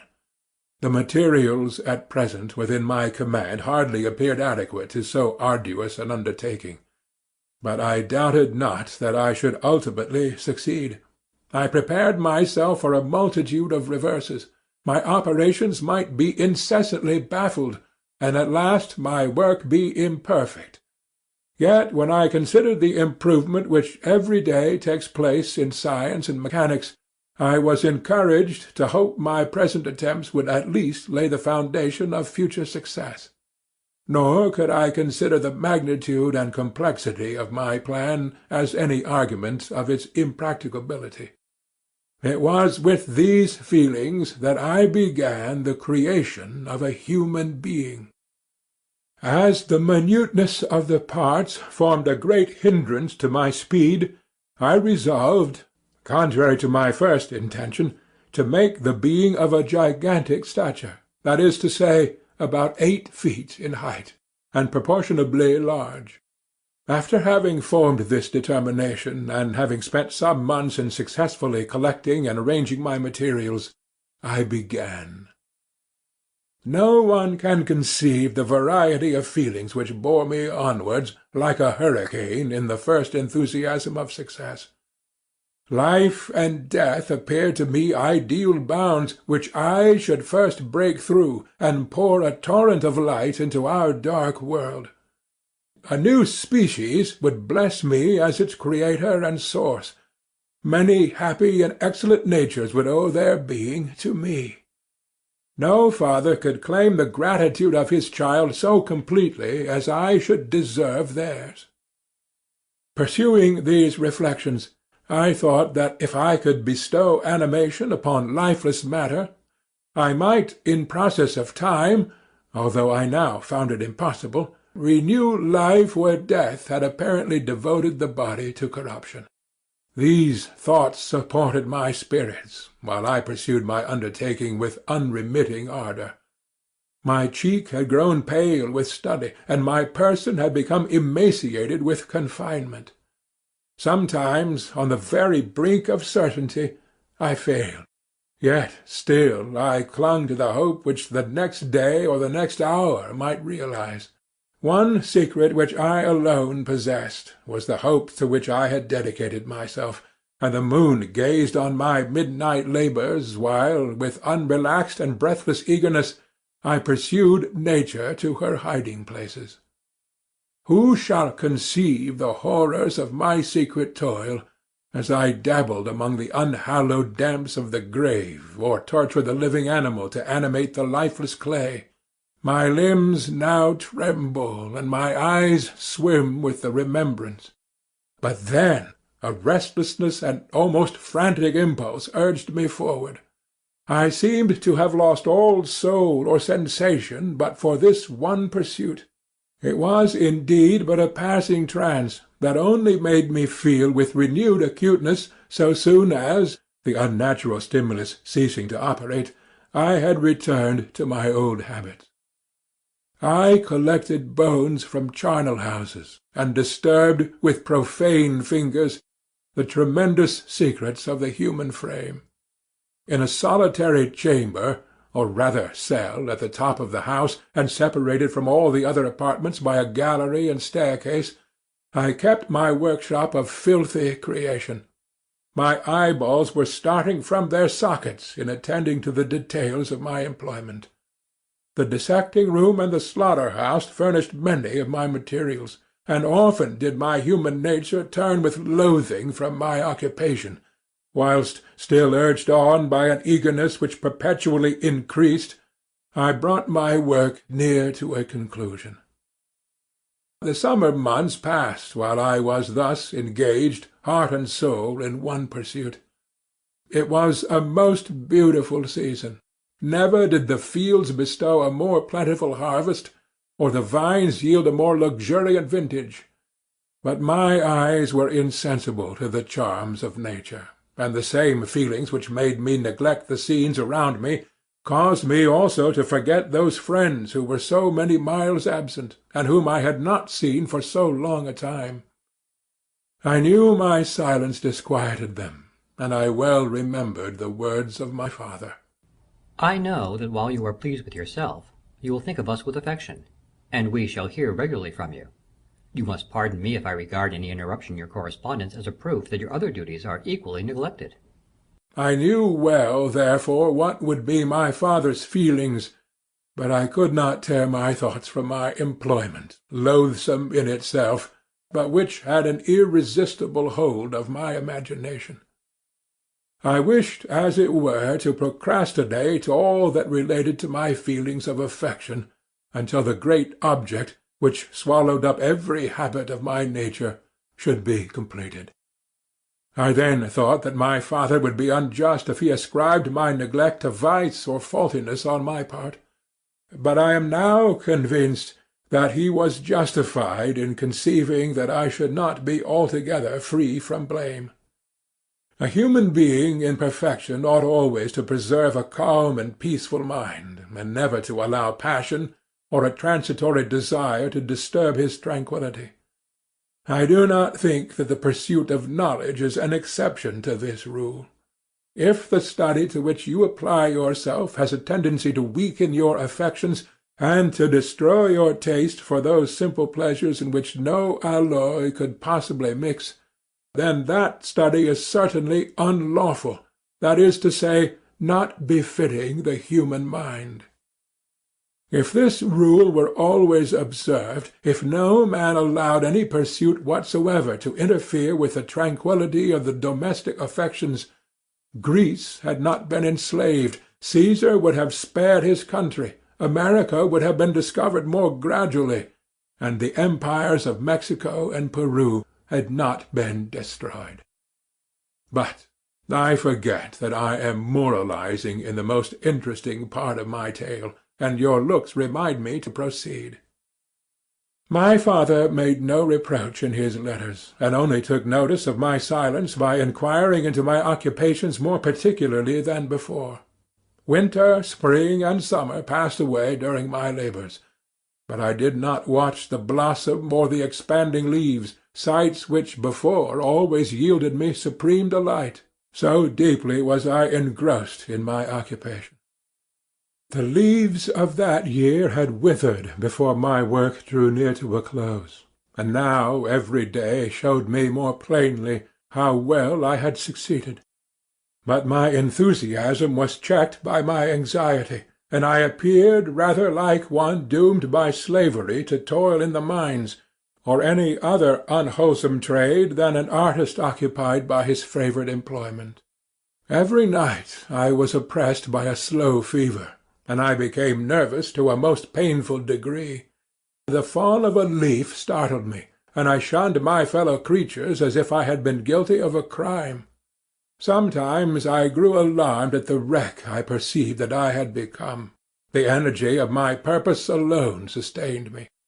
My labours would soon end, and I believed that exercise and amusement would then drive away incipient disease, and I promised myself both of these when my creation should be complete.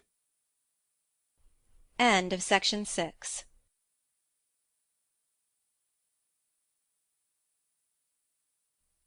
Frankenstein, or the Modern Prometheus, by Mary Shelley. Section 7. Chapter 5. It was on a dreary night of November that I beheld the accomplishment of my toils. With an anxiety that almost amounted to agony, I collected the instruments of life around me, that I might infuse a spark of being into the lifeless thing that lay at my feet. It was already 1 in the morning. The rain pattered dismally against the panes, and my candle was nearly burnt out, when, by the glimmer of the half-extinguished light, I saw the dull yellow eye of the creature open. It breathed hard, and a convulsive motion agitated its limbs. How can I describe my emotions at this catastrophe, or how delineate the wretch whom with such infinite pains and care I had endeavoured to form? His limbs were in proportion, and I had selected his features as beautiful. Beautiful! Great God! His yellow skin scarcely covered the work of muscles and arteries beneath. His hair was of a lustrous black and flowing, his teeth of a pearly whiteness. But these luxuriances only formed a more horrid contrast with his watery eyes, that seemed almost of the same colour as the dun-white sockets in which they were set, his shrivelled complexion and straight black lips. The different accidents of life are not so changeable as the feelings of human nature. I had worked hard for nearly 2 years for the sole purpose of infusing life into an inanimate body. For this I had deprived myself of rest and health. I had desired it with an ardour that far exceeded moderation. But now that I had finished, the beauty of the dream vanished, and breathless horror and disgust filled my heart. Unable to endure the aspect of the being I had created, I rushed out of the room, and continued a long time traversing my bedchamber, unable to compose my mind to sleep. At length lassitude succeeded to the tumult I had before endured, and I threw myself on the bed in my clothes, endeavouring to seek a few moments of forgetfulness. But it was in vain. I slept, indeed, but I was disturbed by the wildest dreams. I thought I saw Elizabeth, in the bloom of health, walking in the streets of Ingolstadt. Delighted and surprised, I embraced her, but as I imprinted the first kiss on her lips, they became livid with the hue of death. Her features appeared to change, and I thought that I had the corpse of my dead mother in my arms.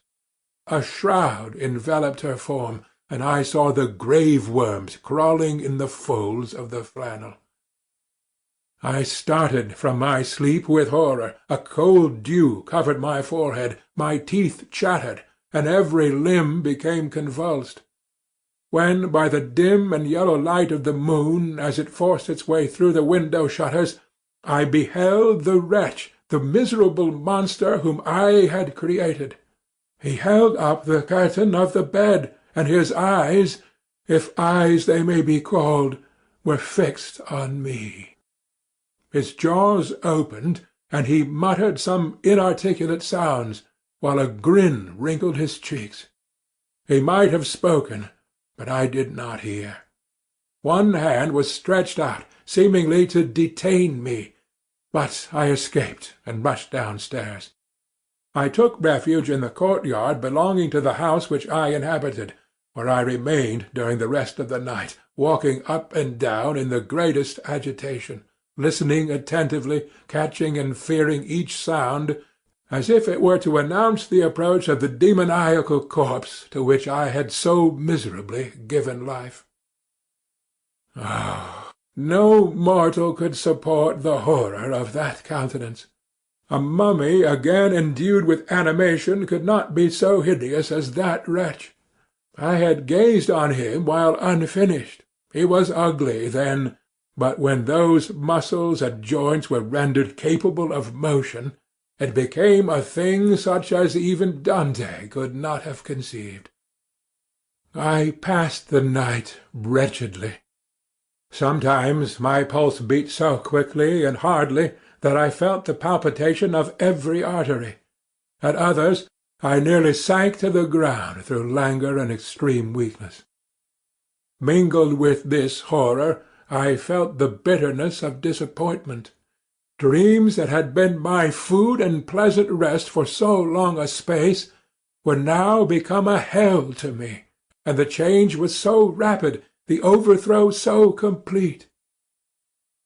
Morning, dismal and wet, at length dawned, and discovered to my sleepless and aching eyes the church of Ingolstadt, its white steeple and clock, which indicated the 6th hour.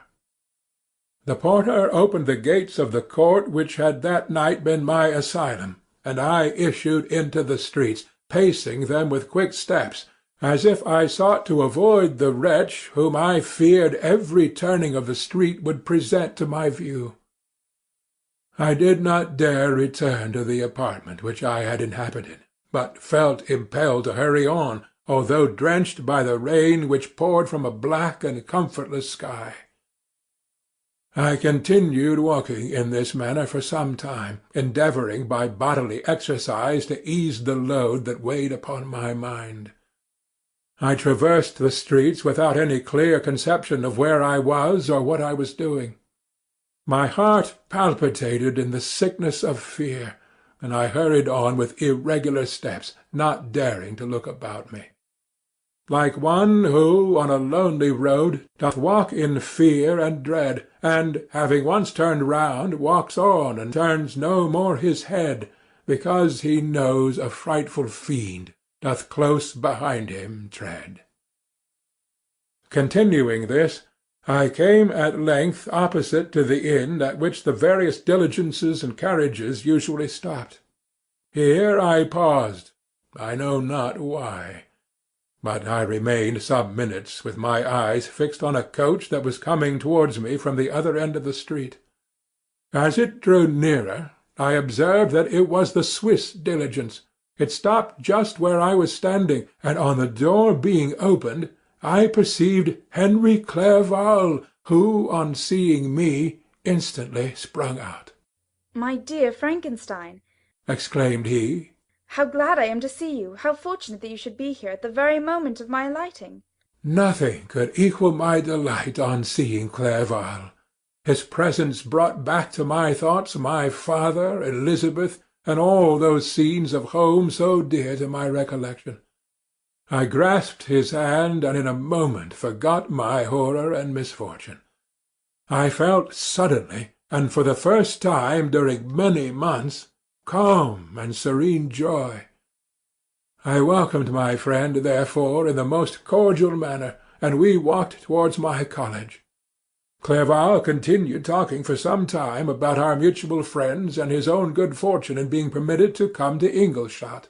"You may easily believe," said he, "how great was the difficulty to persuade my father that all necessary knowledge was not comprised in the noble art of book-keeping, and indeed I believe I left him incredulous to the last, for his constant answer to my unwearied entreaties was the same as that of the Dutch schoolmaster and the vicar of Wakefield. I have 10,000 florins a year without Greek, I eat heartily without Greek. But his affection for me at length overcame his dislike of learning, and he has permitted me to undertake a voyage of discovery to the land of knowledge. It gives me the greatest delight to see you. But tell me how you left my father, brothers, and Elizabeth." "Very well, and very happy, only a little uneasy that they hear from you so seldom. By the by, I mean to lecture you a little upon their account myself. But, my dear Frankenstein," continued he, stopping short and gazing full in my face, "I did not before remark how very ill you appear. So thin and pale, you look as though you had been watching for several nights." "You have guessed right. I have lately been so deeply engaged in one occupation that I have not allowed myself sufficient rest, as you see. But I sincerely hope, that all these employments are now at an end, and that I am at length free." I trembled excessively. I could not endure to think of, and far less to allude to, the occurrences of the preceding night. I walked with a quick pace, and we soon arrived at my college. I then reflected, and the thought made me shiver, that the creature whom I had left in my apartment might still be there, alive and walking about. I dreaded to behold this monster, but I feared still more that Henry should see him. Entreating him, therefore, to remain a few minutes at the bottom of the stairs, I darted up towards my own room. My hand was already on the lock of the door before I recollected myself. I then paused, and a cold shivering came over me. I threw the door forcibly open, as children are accustomed to do when they expect a spectre to stand in waiting for them on the other side. But nothing appeared. I stepped fearfully in. The apartment was empty, and my bedroom was also freed from its hideous guest. I could hardly believe that so great a good fortune could have befallen me. But when I became assured that my enemy had indeed fled, I clapped my hands for joy and ran down to Clerval. We ascended into my room, and the servant presently brought breakfast. But I was unable to contain myself. It was not joy only that possessed me. I felt my flesh tingle with excess of sensitiveness, and my pulse beat rapidly. I was unable to remain for a single instant in the same place. I jumped over the chairs, clapped my hands, and laughed aloud. Clerval at first attributed my unusual spirits to joy on his arrival, but when he observed me more attentively, he saw a wildness in my eyes for which he could not account, and my loud, unrestrained, heartless laughter frightened and astonished him. "My dear Victor," cried he, "what, for God's sake, is the matter? Do not laugh in that manner. How ill you are! What is the cause of all this?" "Do not ask me," cried I, putting my hands before my eyes, for I thought I saw the dreaded spectre glide into the room. "He can tell. Oh, save me, save me!" I imagined that the monster seized me. I struggled furiously, and fell down in a fit. Poor Clerval! What must have been his feelings? A meeting, which he anticipated with such joy, so strangely turned to bitterness. But I was not the witness of his grief, for I was lifeless, and did not recover my senses for a long, long time. This was the commencement of a nervous fever which confined me for several months. During all that time Henry was my only nurse. I afterwards learned that, knowing my father's advanced age and unfitness for so long a journey, and how wretched my sickness would make Elizabeth, he spared them this grief by concealing the extent of my disorder. He knew that I could not have a more kind and attentive nurse than himself, and, firm in the hope he felt of my recovery, he did not doubt that, instead of doing harm, he performed the kindest action that he could towards them. But I was in reality very ill, and surely nothing but the unbounded and unremitting attentions of my friend could have restored me to life. The form of the monster on whom I had bestowed existence was forever before my eyes, and I raved incessantly concerning him. Doubtless my words surprised Henry. He at first believed them to be the wanderings of my disturbed imagination, but the pertinacity with which I continually recurred to the same subject persuaded him that my disorder indeed owed its origin to some uncommon and terrible event. By very slow degrees, and with frequent relapses that alarmed and grieved my friend, I recovered.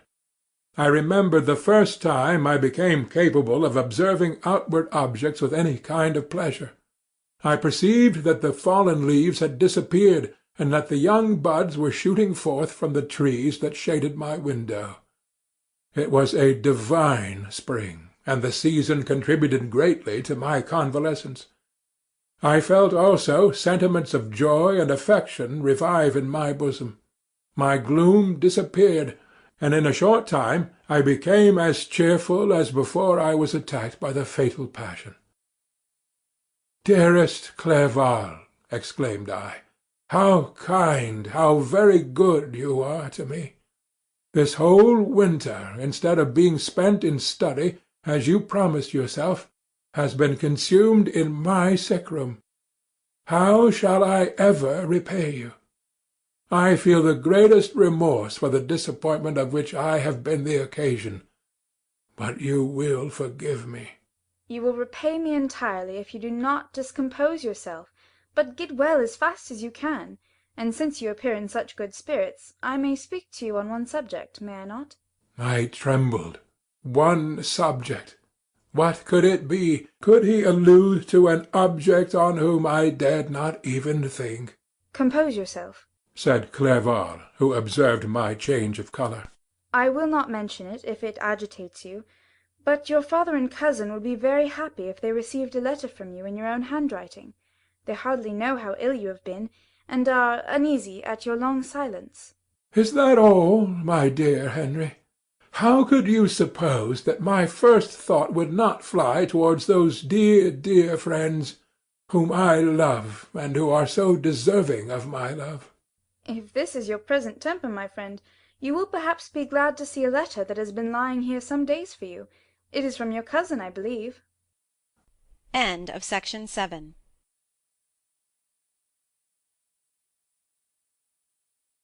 Frankenstein, or the Modern Prometheus, by Mary Shelley. Section 8. Chapter 6. Clerval then put the following letter into my hands. It was from my own Elizabeth. My dearest cousin, you have been ill, very ill, and even the constant letters of dear kind Henry are not sufficient to reassure me on your account. You are forbidden to write, to hold a pen, yet one word from you, dear Victor, is necessary to calm our apprehensions. For a long time I have thought that each post would bring this line, and my persuasions have restrained my uncle from undertaking a journey to Ingolstadt. I have prevented his encountering the inconveniences and perhaps dangers of so long a journey, yet how often have I regretted not being able to perform it myself. I figure to myself that the task of attending on your sick-bed has devolved on some mercenary old nurse, who could never guess your wishes nor minister to them with the care and affection of your poor cousin. Yet that is over now. Clerval writes that indeed you are getting better. I eagerly hope that you will confirm this intelligence soon in your own handwriting. Get well, and return to us. You will find a happy, cheerful home and friends who love you dearly. Your father's health is vigorous, and he asks but to see you, but to be assured that you are well, and not a care will ever cloud his benevolent countenance. How pleased you would be to remark the improvement of our Ernest! He is now 16, and full of activity and spirit. He is desirous to be a true Swiss, and to enter into foreign service, but we cannot part with him, at least until his elder brother returns to us. My uncle is not pleased with the idea of a military career in a distant country, but Ernest never had your powers of application. He looks upon study as an odious fetter. His time is spent in the open air, climbing the hills or rowing on the lake. I fear that he will become an idler, unless we yield the point and permit him to enter on the profession which he has selected. Little alteration, except the growth of our dear children, has taken place since you left us. The blue lake and snow-clad mountains, they never change, and I think our placid home and our contented hearts are regulated by the same immutable laws. My trifling occupations take up my time and amuse me, and I am rewarded for any exertions by seeing none but happy kind faces around me. Since you left us, but one change has taken place in our little household. Do you remember on what occasion Justine Moritz entered our family? Probably you do not. I will relate her history, therefore, in a few words. Madame Moritz, her mother, was a widow with 4 children, of whom Justine was the third. This girl had always been the favourite of her father, but through a strange perversity her mother could not endure her, and after the death of Monsieur Moritz, treated her very ill. My aunt observed this, and when Justine was 12 years of age, prevailed on her mother to allow her to live at our house. The republican institutions of our country have produced simpler and happier manners than those which prevail in the great monarchies that surround it. Hence there is less distinction between the several classes of its inhabitants, and the lower orders, being neither so poor nor so despised, their manners are more refined and moral. A servant in Geneva does not mean the same thing as a servant in France and England.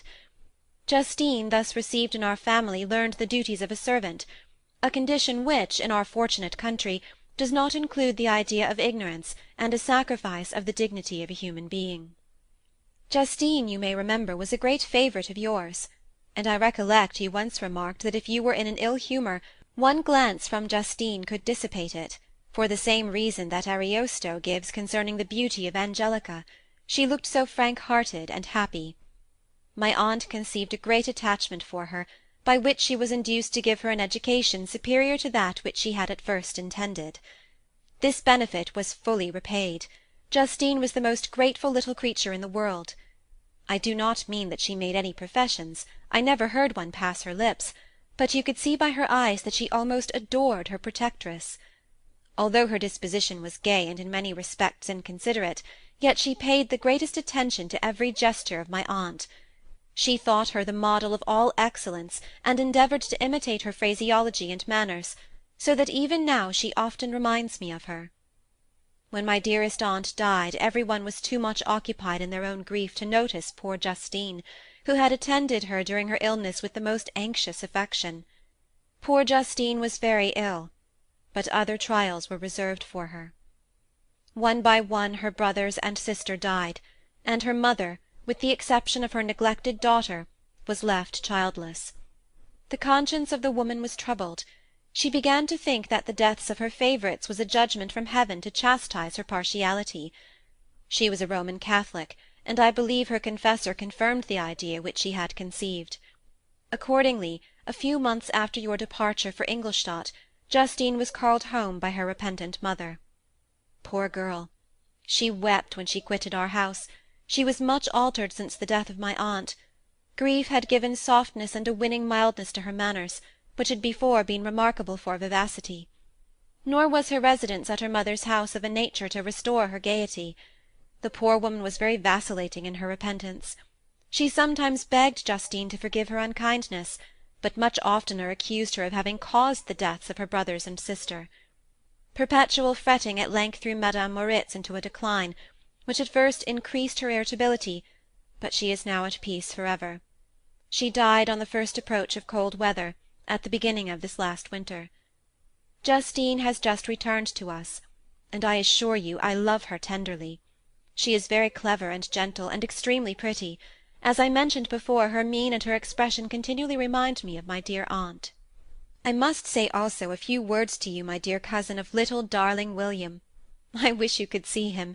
He is very tall of his age, with sweet, laughing blue eyes, dark eyelashes, and curling hair. When he smiles, 2 little dimples appear on each cheek, which are rosy with health. He has already had 1 or 2 little wives, but Louisa Biron is his favourite, a pretty little girl of 5 years of age. Now, dear Victor, I dare say you wish to be indulged in a little gossip concerning the good people of Geneva. The pretty Miss Mansfield has already received the congratulatory visits on her approaching marriage with a young Englishman, John Melbourne, Esquire. Her ugly sister, Manon, married Monsieur Duvillard, the rich banker, last autumn. Your favourite schoolfellow, Louis Manoir, has suffered several misfortunes since the departure of Clerval from Geneva.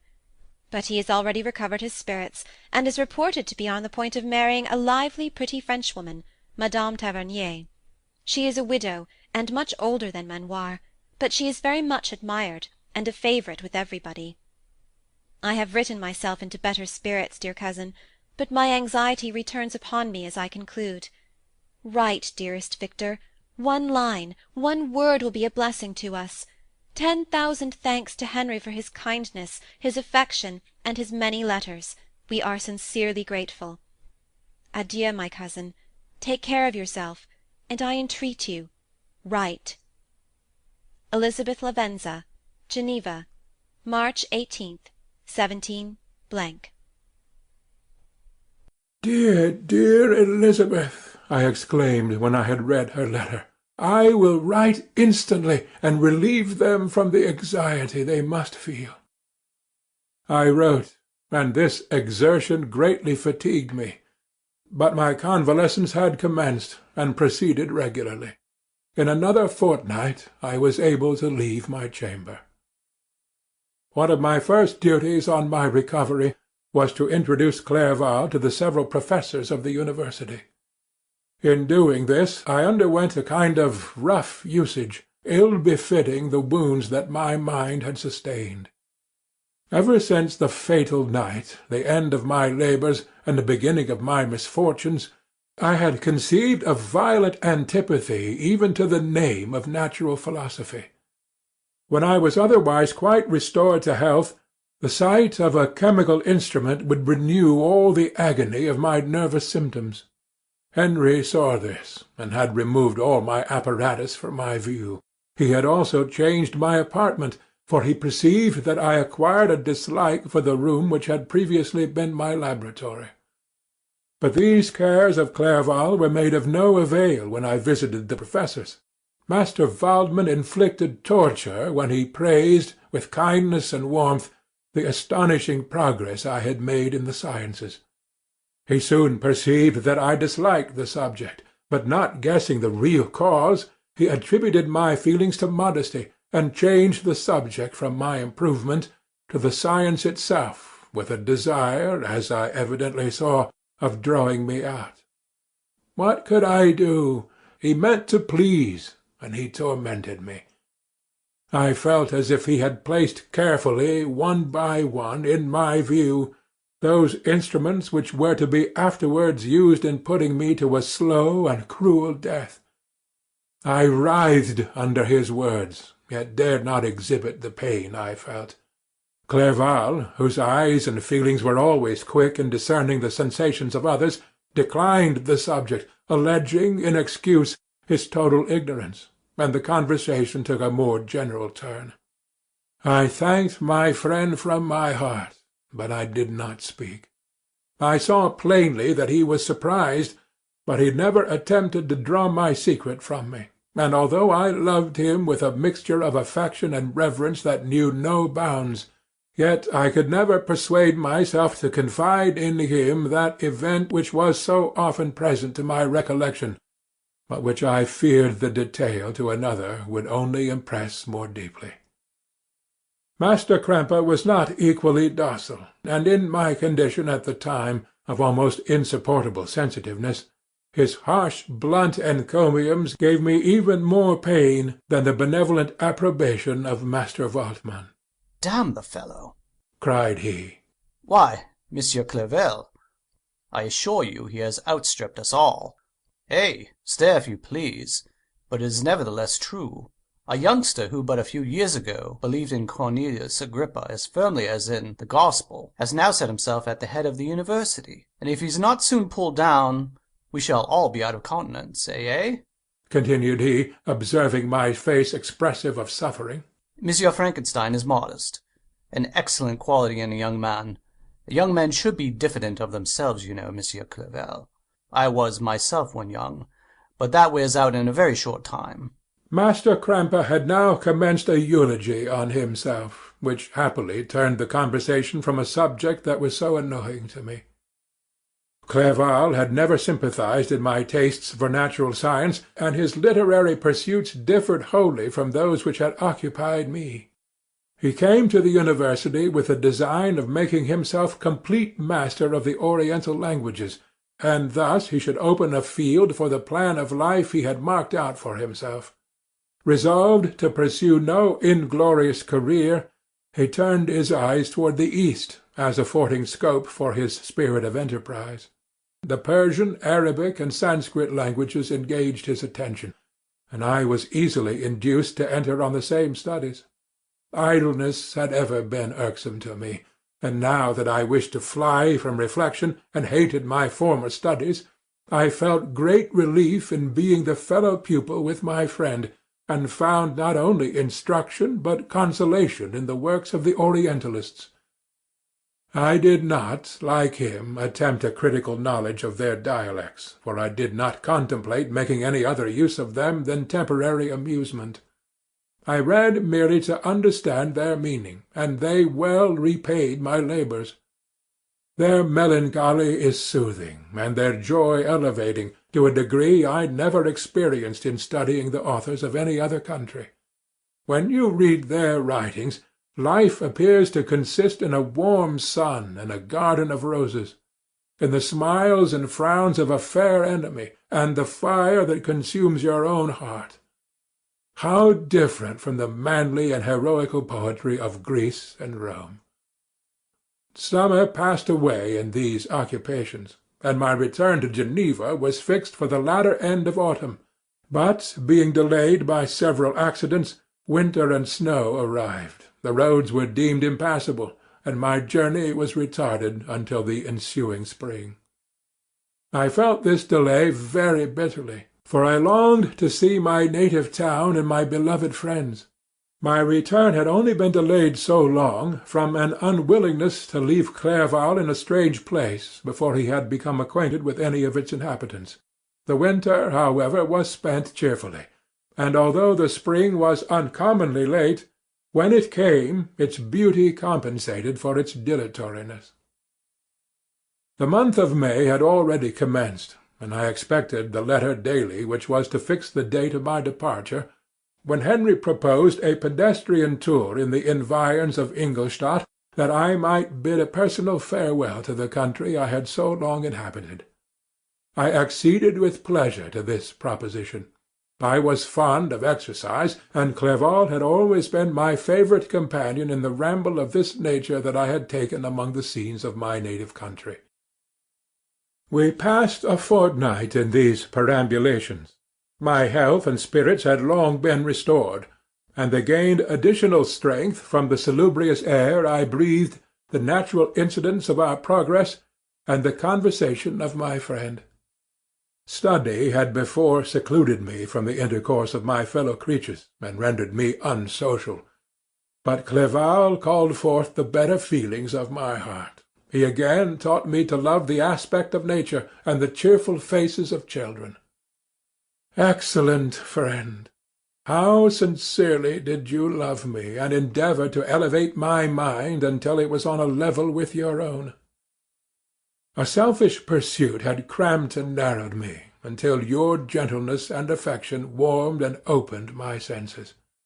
I became the same happy creature who, a few years ago, loved and beloved by all, had no sorrow or care, when happy inanimate nature had the power of bestowing on me the most delightful sensations. A serene sky and verdant fields filled me with ecstasy.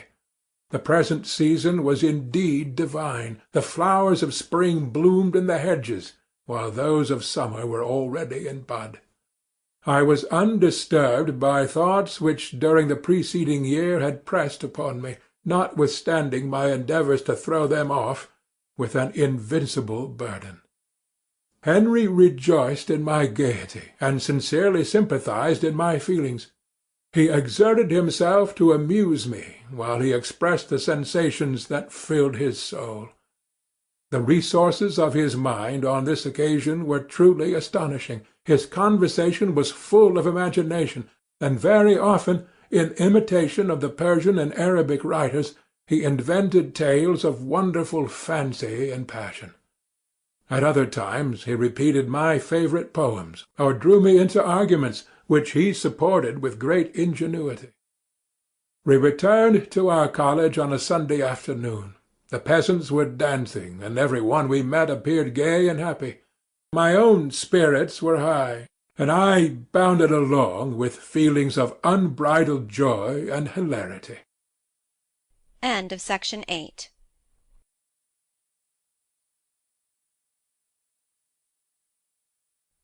Frankenstein, or the Modern Prometheus, by Mary Shelley. Section 9. Chapter 7.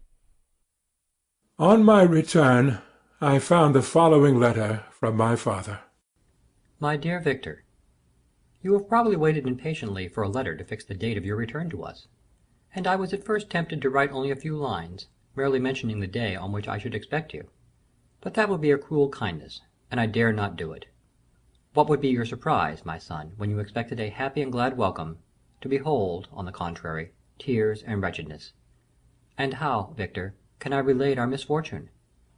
Absence cannot have rendered you callous to our joys and griefs, and how shall I inflict pain on my long-absent son? I wish to prepare you for the woeful news, but I know it is impossible. Even now your eye skims over the page to seek the words which are to convey to you the horrible tidings. William is dead. That sweet child, whose smiles delighted and warmed my heart, who was so gentle, yet so gay. Victor, he is murdered. I will not attempt to console you, but will simply relate the circumstances of the transaction. Last Thursday, May 7th, I, my niece, and your 2 brothers went to walk in Plain Place. The evening was warm and serene, and we prolonged our walk further than usual. It was already dusk before we thought of returning, and then we discovered that William and Ernest, who had gone on before, were not to be found. We accordingly rested on a seat till they should return. Presently Ernest came, and inquired if we had seen his brother. He said that he had been playing with him, that William had run away to hide himself, and that he had vainly sought for him, and afterwards waited for a long time, but that he did not return. This account rather alarmed us, and we continued to search for him until night fell, when Elizabeth conjectured that he might have returned to the house. He was not there. We returned again with torches, for I could not rest, when I thought that my sweet boy had lost himself, and was exposed to all the damps and dews of night. Elizabeth also suffered extreme anguish. About 5 in the morning, I discovered my lovely boy, whom the night before I had seen blooming and active in health, stretched on the grass, livid and motionless. The print of the murderer's finger was on his neck. He was conveyed home, and the anguish that was visible in my countenance betrayed the secret to Elizabeth. She was very earnest to see the corpse. At first I attempted to prevent her, but she persisted, and entering the room where it lay, hastily examined the neck of the victim, and clasping her hands, exclaimed, "Oh, God! I have murdered my darling child!" She fainted, and was restored with extreme difficulty. When she again lived, it was only to weep and sigh. She told me that same evening William had teased her to let him wear a very valuable miniature that she possessed of your mother. This picture is gone, and was doubtless the temptation which urged the murderer to the deed. We have no trace of him at present, though our exertions to discover him are unremitted, but they will not restore my beloved William. Come, dearest Victor, you alone can console Elizabeth. She weeps continually, and accuses herself unjustly as the cause of his death. Her words pierce my heart. We are all unhappy, but will not be that an additional motive for you, my son, to return and be our comforter? Your dear mother, alas, Victor, I now say, thank God she did not live to witness the cruel, miserable death of her youngest darling. Come, Victor, not brooding thoughts of vengeance against the assassin, but with feelings of peace and gentleness, that will heal, instead of festering, the wounds of our minds. Enter the house of mourning, my friend, but with kindness and affection for those who love you, and not with hatred for your enemies. Your affectionate and afflicted father, Alphonse Frankenstein. Geneva, May 12th, 17 Clerval, who had watched my countenance as I read this letter, was surprised to observe the despair that succeeded the joy I had first expressed on receiving news from my friends. I threw the letter on the table, and covered my face with my hands. "My dear Frankenstein," exclaimed Henry, when he perceived me weep with bitterness, "are you always to be unhappy? My dear friend, what has happened?" I motioned him to take up the letter, while I walked up and down the room in the extremest agitation. Tears also gushed from the eyes of Clerval as he read the account of my misfortune. "I can offer you no consolation, my friend," said he. "Your disaster is irreparable. What do you intend to do?" "To go instantly to Geneva. Come with me, Henry, to order the horses." During our walk Clerval endeavoured to say a few words of consolation. He could only express his heartfelt sympathy. "Poor William," said he. "dear, lovely child! He now sleeps with his angel mother. Who that had seen him bright and joyous in his young beauty but must weep over his untimely loss? To die so miserably, to feel the murderer's grasp! How much more a murder that could destroy radiant innocence! Poor young fellow! One only consolation have we. His friends mourn and weep, but he is at rest. The pang is over, his sufferings are at an end for ever. A sod covers his gentle form, and he knows no pain. He can no longer be a subject for pity. We must reserve that for his miserable survivors." Clerval spoke thus as we hurried through the streets. The words impressed themselves on my mind, and I remembered them afterwards in solitude. But now, as soon as the horses arrived, I hurried into the cabriolet and bade farewell to my friend. My journey was very melancholy. At first I wished to hurry on, for I longed to console and sympathize with my loved and sorrowing friends. But when I drew near my native town, I slackened my progress. I could hardly sustain the multitude of feelings that crowded into my mind. I passed through scenes familiar to my youth, but which I had not seen for nearly 6 years. How altered everything might be during that time! One sudden and desolating change had taken place, but 1,000 little circumstances might have by degrees worked other alterations, which, although they were done more tranquilly, might not be the less decisive. Fear overcame me. I dared no advance, dreading 1,000 nameless evils that made me tremble, although I was unable to define them. I remained 2 days at Lausanne in this painful state of mind. I contemplated the lake. The waters were placid, all around was calm, and the snowy mountains, the palaces of nature, were not changed. By degrees the calm and heavenly scene restored me, and I continued my journey towards Geneva. The road ran by the side of the lake, which became narrower as I approached my native town. I discovered more distinctly the black sides of Jura and the bright summit of Mont Blanc. I wept like a child. Dear mountains, my own beautiful lake, how do you welcome your wanderer? Your summits are clear, the sky and lake are blue and placid. Is this to prognosticate peace, or to mock at my unhappiness? I fear, my friend, that I shall render myself tedious by dwelling on these preliminary circumstances. But they are days of comparative happiness, and I think of them with pleasure. My country, my beloved country, who but a native can tell the delight I took in again beholding thy streams, thy mountains, and more than all, thy lovely lake? Yet as I drew nearer home, grief and fear again overcame me. Night also closed around, and when I could hardly see the dark mountains, I felt still more gloomily. The picture appeared a vast and dim scene of evil, and I foresaw obscurely that I was destined to become the most wretched of human beings. Alas! I prophesied truly, and failed only in one single circumstance, that in all the misery I imagined and dreaded, I did not conceive the 100th part of the anguish I was destined to endure. It was completely dark when I arrived in the environs of Geneva. The gates of the town were already shut, and I was obliged to pass the night at Sécheron, a village at the distance of half a league from the city. The sky was serene, and, as I was unable to rest, I resolved to visit the spot where my poor William had been murdered. As I could not pass through the town, I was obliged to cross the lake in a boat to arrive at Plainpalais. During this short voyage I saw the lightning playing on the summit of Mont Blanc in the most beautiful figures. The storm appeared to approach rapidly, and on landing I ascended a low hill that I might observe its progress. It advanced. The heavens were clouded, and I soon felt the rain coming slowly in large drops, but its violence quickly increased. I quitted my seat and walked on, although the darkness and storm increased every minute, and the thunder burst with a terrific crash over my head. It was echoed from Salève, the Jura, and the Alps of Savoy. Vivid flashes of lightning dazzled my eyes, illuminating the lake, making it appear like a vast sheet of fire.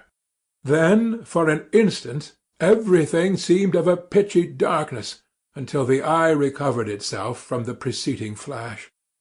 The storm, as is often the case in Switzerland, appeared at once in various parts of the heavens. The most violent storm hung exactly north of the town, over the part of the lake which lies between the promontory of Bellerive and the village of Coppet. Another storm enlightened Jura with faint flashes, and another darkened and sometimes disclosed the Mole, a peaked mountain to the east of the lake. While I watched the tempest, so beautiful yet terrific, I wandered on with a hasty step. This noble war in the sky elevated my spirits. I clasped my hands and exclaimed aloud, "William, dear angel, this is thy funeral, this thy dirge." As I said these words, I perceived in the gloom a figure which stole from behind a clump of trees near me. I stood fixed, gazing intently. I could not be mistaken. A flash of lightning illuminated the object, and discovered its shape plainly to me.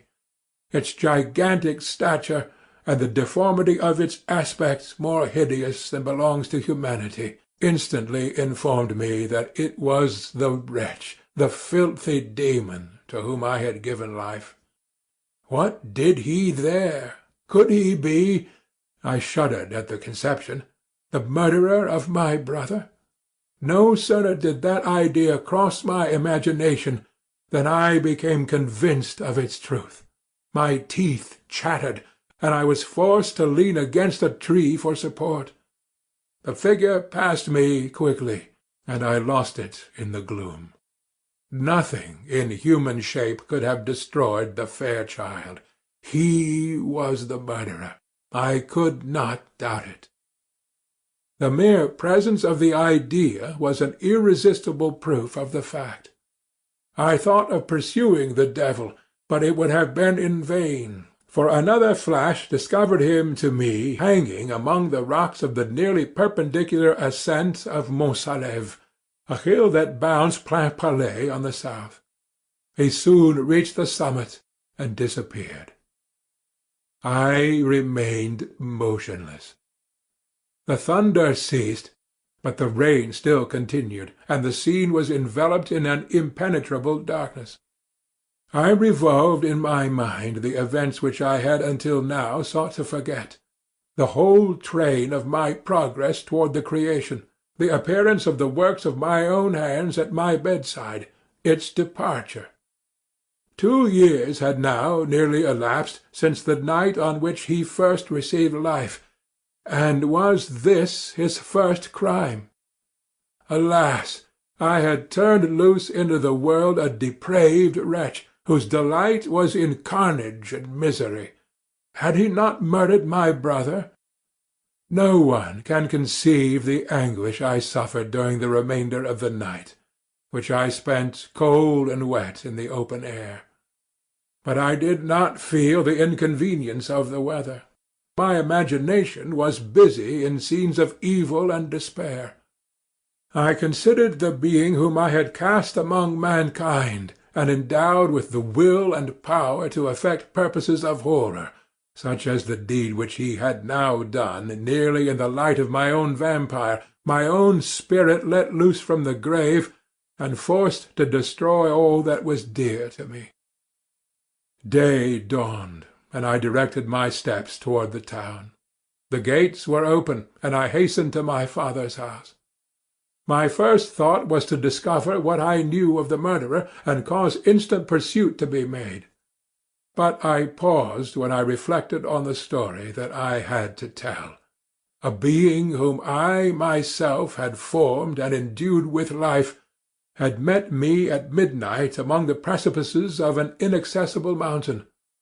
I remembered also the nervous fever with which I had been seized just at the time I dated my creation, and which would give an air of delirium to a tale otherwise so utterly improbable. I well knew that if any other had communicated such a relation to me, I should have looked upon it as the ravings of insanity. Besides, the strange nature of the animal would elude all pursuit, even if I were so far credited as to persuade my relatives to commence it. And then of what use would be pursuit? Who could arrest a creature capable of scaling the overhanging sides of Mont Salève? These reflections determined me, and I resolved to remain silent. It was about 5 in the morning when I entered my father's house. I told the servants not to disturb the family, and went into the library to attend their usual hour of rising. 6 years had elapsed, passed in a dream but for one inedible trace, and I stood in the same place where I had last embraced my father before my departure for Ingolstadt. Beloved and venerable parent he still remained to me. I gazed on the picture of my mother which stood over the mantelpiece. It was an historical subject, painted at my father's desire, and represented Caroline Beaufort in an agony of despair, kneeling by the coffin of her dead father. Her garb was rustic, and her cheek pale, but there was an air of dignity and beauty that hardly permitted the sentiments of pity. Below this picture was a miniature of William, and my tears flowed when I looked upon it. While I was thus engaged, Ernest entered. He had heard me arrive, and hastened to welcome me. "Welcome, my dearest Victor," said he. "Oh, I wish you had come 3 months ago, and then you would have found us all joyous and delighted. You come to us now to share a misery which nothing can alleviate, yet your presence will, I hope, revive our father, who seems sinking under his misfortune, and your persuasions will induce poor Elizabeth to cease her vain and tormenting self-accusations. Poor William! He was our darling and our pride." Tears, unrestrained, fell from my brother's eyes. A sense of mortal agony crept over my frame.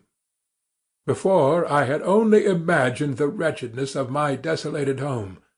The reality came on me as a new and a not less terrible disaster. I tried to calm Ernest. I inquired more minutely concerning my father, and here I named my cousin. "She, most of all," said Ernest, "requires consolation. She accused herself of having caused the death of my brother, and that made her very wretched. But since the murder has been discovered—" "The murderer discovered? Good God! How can that be? Who could attempt to pursue him? It is impossible. One might as well try to overtake the winds, or confine a mountain stream with a straw. I saw him too. He was free last night." "I do not know what you mean," replied my brother, in accents of wonder. "but to us the discovery we have made completes our misery. No one would believe it at first, and even now Elizabeth will not be convinced, notwithstanding all the evidence.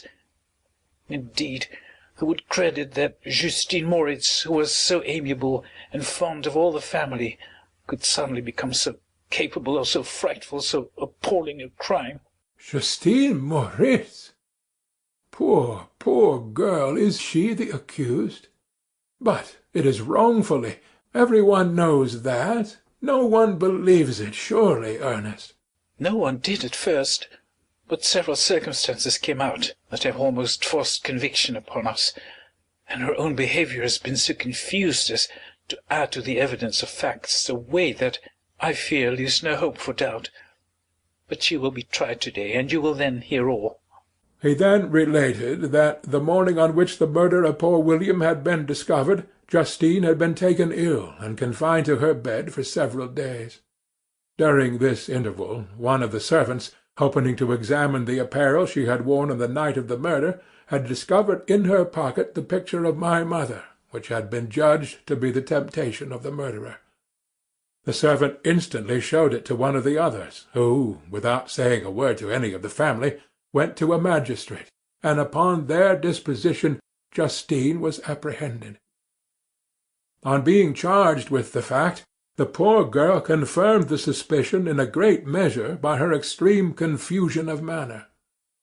This was a strange tale, but it did not shake my faith, and I replied earnestly, "You are all mistaken. I know the murderer.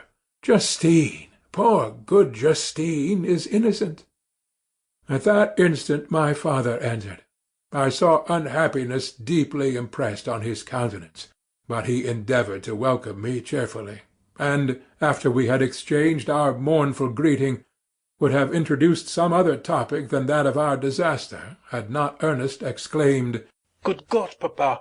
Victor says that he knows who was the murderer of poor William." "We do also, unfortunately," replied my father. "for indeed I had rather have been for ever ignorant than have discovered so much depravity and ingratitude in one I valued so highly." "My dear father, you are mistaken. Justine is innocent." "If she is, God forbid that she should suffer as guilty. She is to be tried to-day, and I hope, I sincerely hope, that she will be acquitted." This speech calmed me. I was firmly convinced in my own mind that Justine, and indeed every human being, was guiltless of this murder. I had no fear, therefore, that any circumstantial evidence could be brought forward strong enough to convict her. My tale was not one to announce publicly. Its astounding horror would be looked upon as madness by the vulgar. Did any one indeed exist except I, the Creator, who would believe, unless his senses convinced him, in the existence of the living monuments of presumption and rash ignorance which I had let loose upon the world?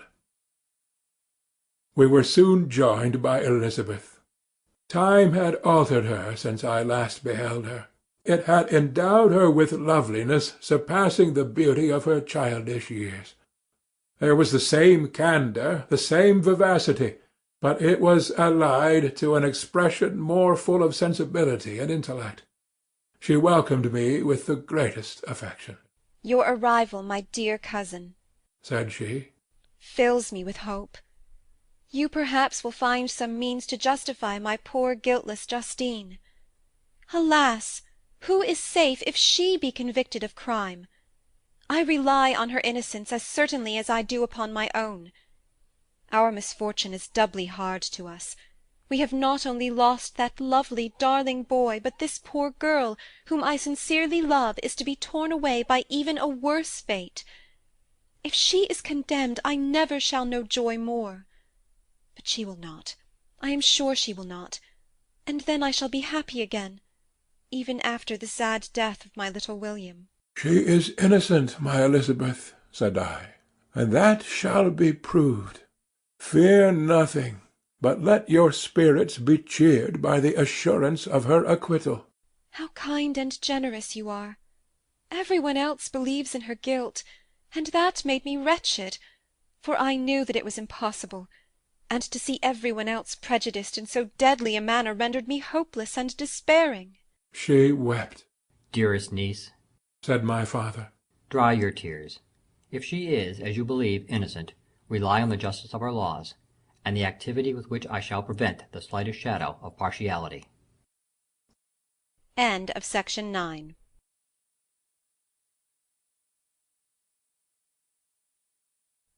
Frankenstein, or the Modern Prometheus, by Mary Shelley. Section 10. Chapter 8. We passed a few sad hours until 11 o'clock, when that trial was to commence.